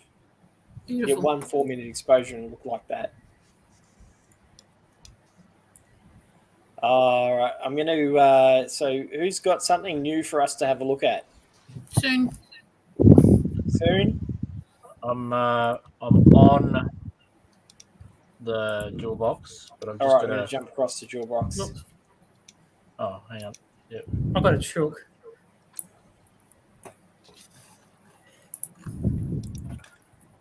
It doesn't look any. There's zero impressionability when it's in mono.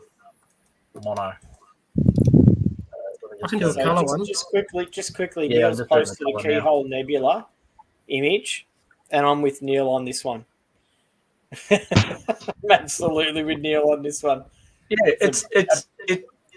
it's still Gabriella Mistral, but it's called Keyhole. No, it's not at all. I think Stellarium has made a mistake on that one, and I'm with Neil on this one 100%. Oh, that's up to you to correct them, then, isn't it? Yeah. Ah, jewel box. Here we go. So jewel box was described to me when I first got into the world of astronomy as if somebody had thrown like a handful of jewels across a glass table, and this is what you would see. Just the difference in colours. It's got an asterism in it. Is it an asterism, Lee? I keep getting that one wrong. Yeah, yes, it is. It's not a pareidolia. No, there you go. All right.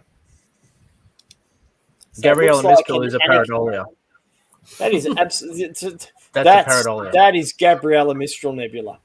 Yes, that's what I said. Yeah, it's not Keyhole. We're going to fight about this one until the cows come home, guys. Until Let's go back to 2021. Jewel Box, which was requested Yes. and has a fair bit of Anakin Sorry, in the I'm just UK trying to clear about this. it, as far as I'm concerned, when you talk What's about that? asterisms. Has what? Anakin in the UK. It's got a little bit of an A with a line through it. Sorry, I was just trying to get these lined up. There we go. They're just sort of slightly opposite of each other. That's okay. You can see the colour there, the red, the blue. You can see why it's called Jewel Box. Just the diversity, just the colour.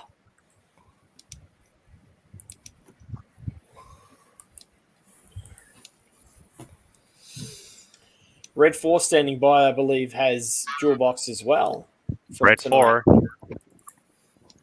Yeah, not the greatest, only 30-second shot.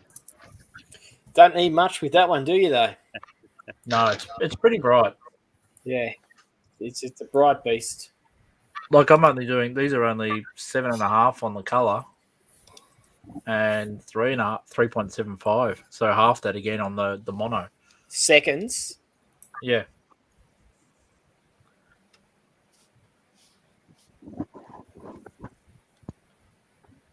So I mean, I could bump them right up. Make sure it's guiding, which it was. All right, so we have another request. Cat's Eye Galaxy.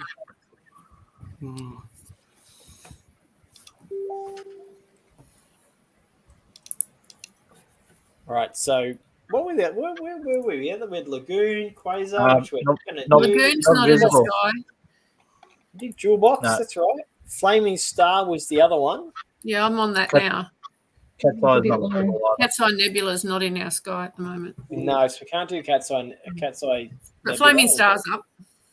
So Flaming Star, here we go. And we'll finish it's only- with, It's only a small portion of it. Yep. Again. it's still like, you can see that nebulosity there. So Yeah. I'm trying to work So out you- why is it called Flaming Star Nebula? Not a clue.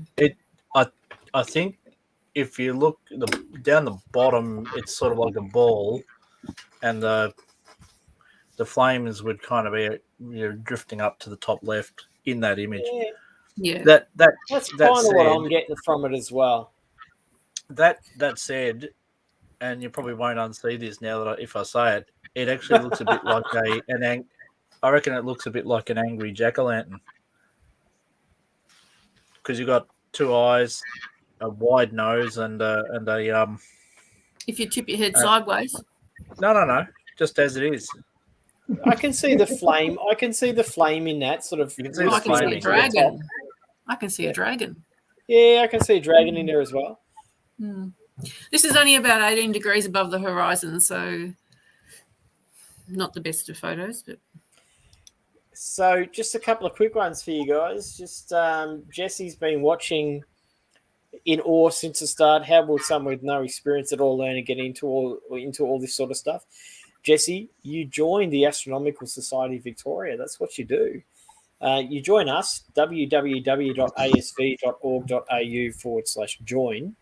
$75 for an adult, $110 for families, 2 adults over the age of 18, and as many children under 18 as you've got in your house, and you're a member of the ASV. That gives you access to the Dark Sky site, to all of our section meetings. So we have an astrophotography section, clearly. We have a deep sky section, which looks at visually observing deep sky objects from the Dark Sky site once a month. We have cosmology, radio astronomy, juniors, solar, comet and meteor section. I'm throwing them off the top of my head right now. Historical section. Guys, help me out. I'm running out of ideas here. In new astronomers group, instrument making. If you want to learn to make a telescope, we have instrument making section. We have 21, 22 different sections. Bendigo section. We have the new Shepparton section for those of you in that area. A lot of different sections. So that's how you learn. 7 years ago, I knew nothing about astronomy. 7 years later, they're crazily letting me host live streams. That says it all, really. Anyone can learn. You can learn. It's not hard to learn about astronomy. A little bit of knowledge is dangerous, but if you're interested in it, you can seriously learn a lot quickly. You really can. Highly recommend joining the society. Michelle, my 6.5-year-old wants to know if Pluto and Charon can be seen through a telescope. Yes, they can. Just not the ones we've got tonight. That's the problem. But yes, it's possible. You can't actually separate them. You can't separate them, but you can see them. Only the Hubble Space Telescope can separate the two. Yes. So Ian, hang on, no, I got that wrong. Whoa, Rex, seems like we should have a Swan Hill section. You absolutely should. The Shag, Swan Hill Astronomical or Astronomy Group should be an ASV section. It really should. The Shag should join the ASV because everyone wants an ASV Shag. Well, we too have been hit by COVID, so we've done bugger all in the past 2 years. Oh. All right, so we have some running chicken ready for everybody. This is Jen's running chicken live tonight. I still, for the life of me, cannot see the running chicken. Neither do I. They're on good stuff when they made up this name for this nebula, I reckon. Oh, yeah, they were on something special. That's just a single shot, 4 minutes also.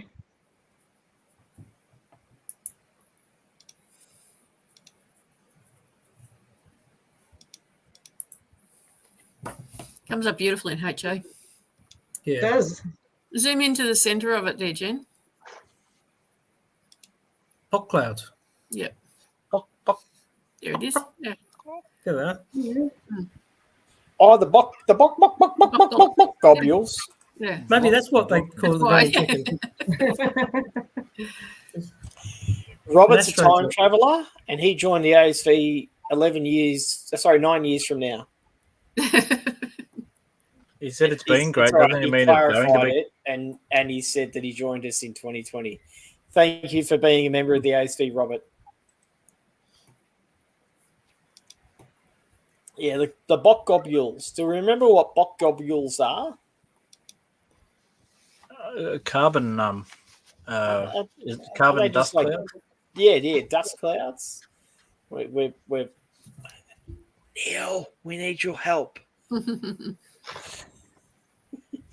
Now I'm trying to remember, have we got anything else we need to look at? Or are we going back to the Comet to I'm finish just off? going to one last one Just One give me a last minute. one? Yeah, All just right, give me so a minute. while you go to one last one, I've got one last one for you too, but it's for me, There's nothing- it's not ready yet though. it can't be for me.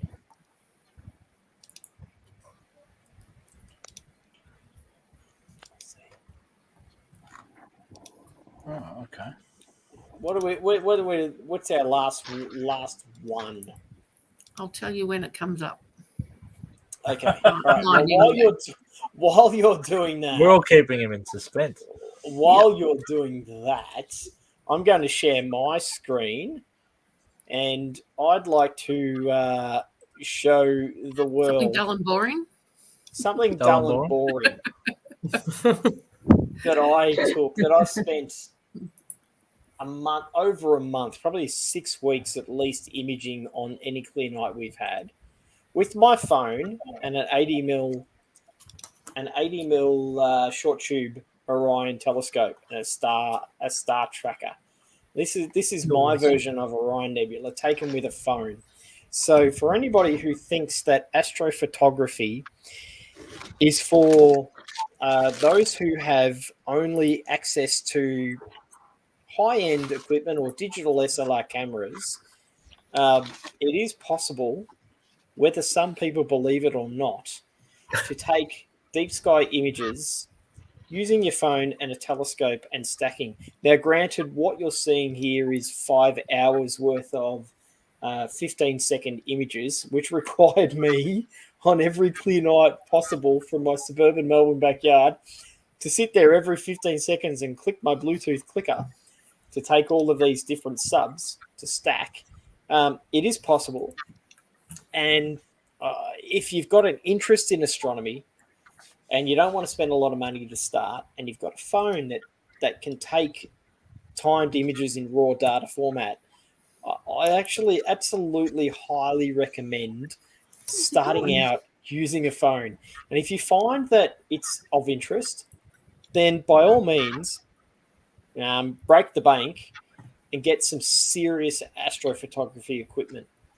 But there's absolutely no point in you spending money on stuff that you don't know how to use or that you think you might know how to use, and then you get it, and you've wasted thousands of dollars on something that you'll then spend a few months going, oh, this isn't for me, I don't know how to work this. This is a great, sort of like dipping your toe into the water to sort of work out whether the world of astrophotography is for you, because it is an expensive hobby. But it is a wonderful hobby to have.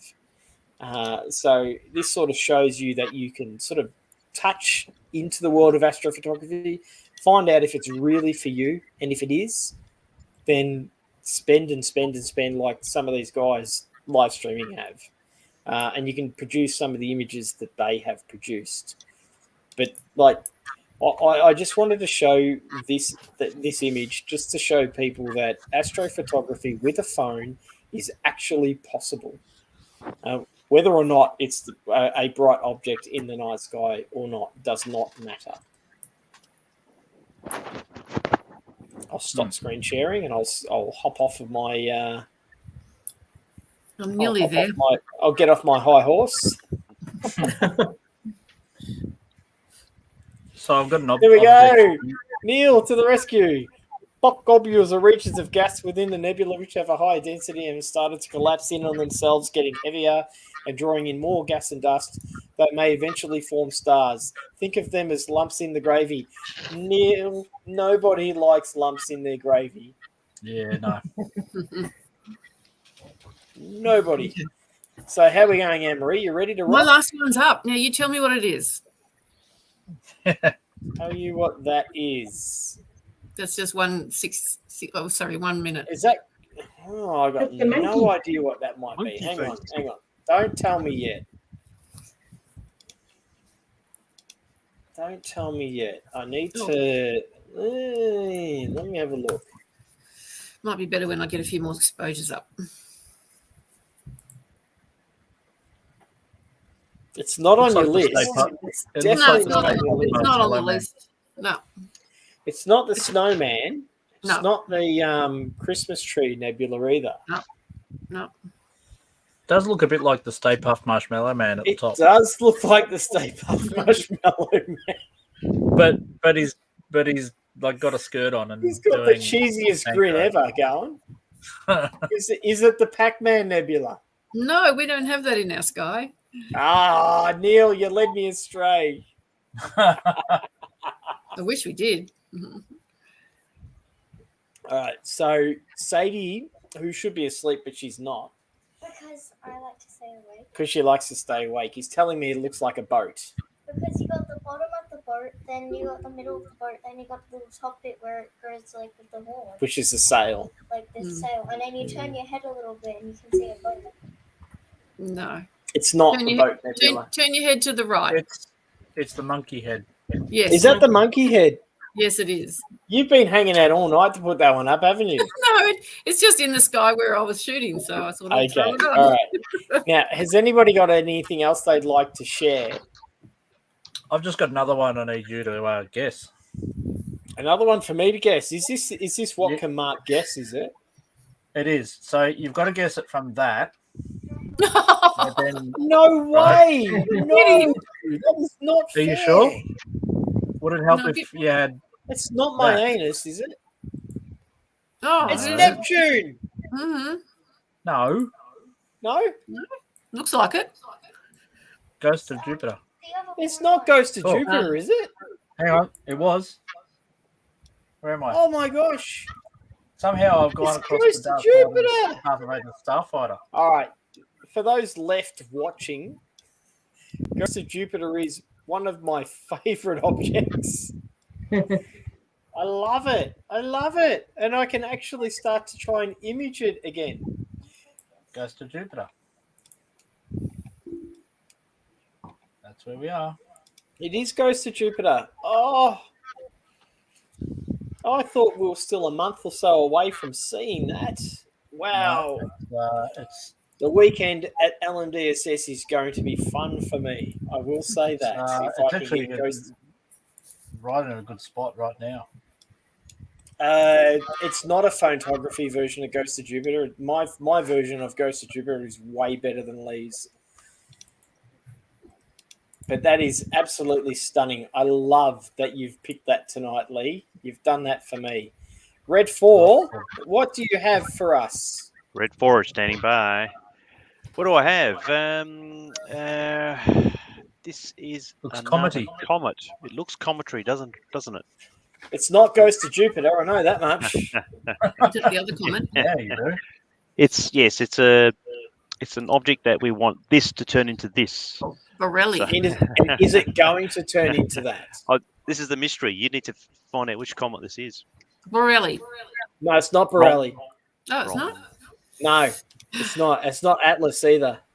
No. Let Wrong. me have a look. Wait. I'll put you What out of was your the misery. It's 104 P It's Kowal. K. Kowal. Yeah, K-O-W-A-L. K. I can't think. I couldn't say it. I knew it No, was you the K one.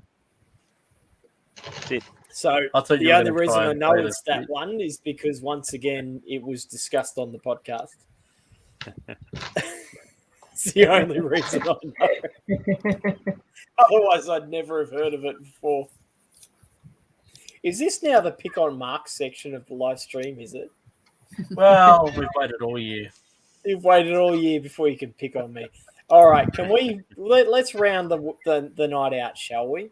We go back to the comet that everybody wanted to see. We'll stop picking on me. We'll have a look at how many minutes exposure is that, Michael? Oh God, 5 or 10 minutes, one or the other. There's a big difference. It didn't really make much difference with the 10. So yeah, 5 minutes was quite adequate 5 with minutes? the raster. All right. Yeah, the raster's quite a good machine actually. Rub it in. It does He okay. wants one now, so it must be good. Now, just think, when you're looking at this object right now, it is approximately 110 million kilometres from the Earth. So if you're struggling to see it in binos, well, that's the way it is sometimes. All right, so come back to us now. Everybody wants to see us. Nobody wants to see us. What is it? Red leader is standing by. Red 4, stay by. Red 3 standing by. No, Lee, you're not in the Millennium Falcon. You're absolutely not in the Millennium Falcon. So I just want to say thank you to everybody who joined the stream tonight, and to thank everyone who joined our streams throughout the year. It's been a difficult year for everybody.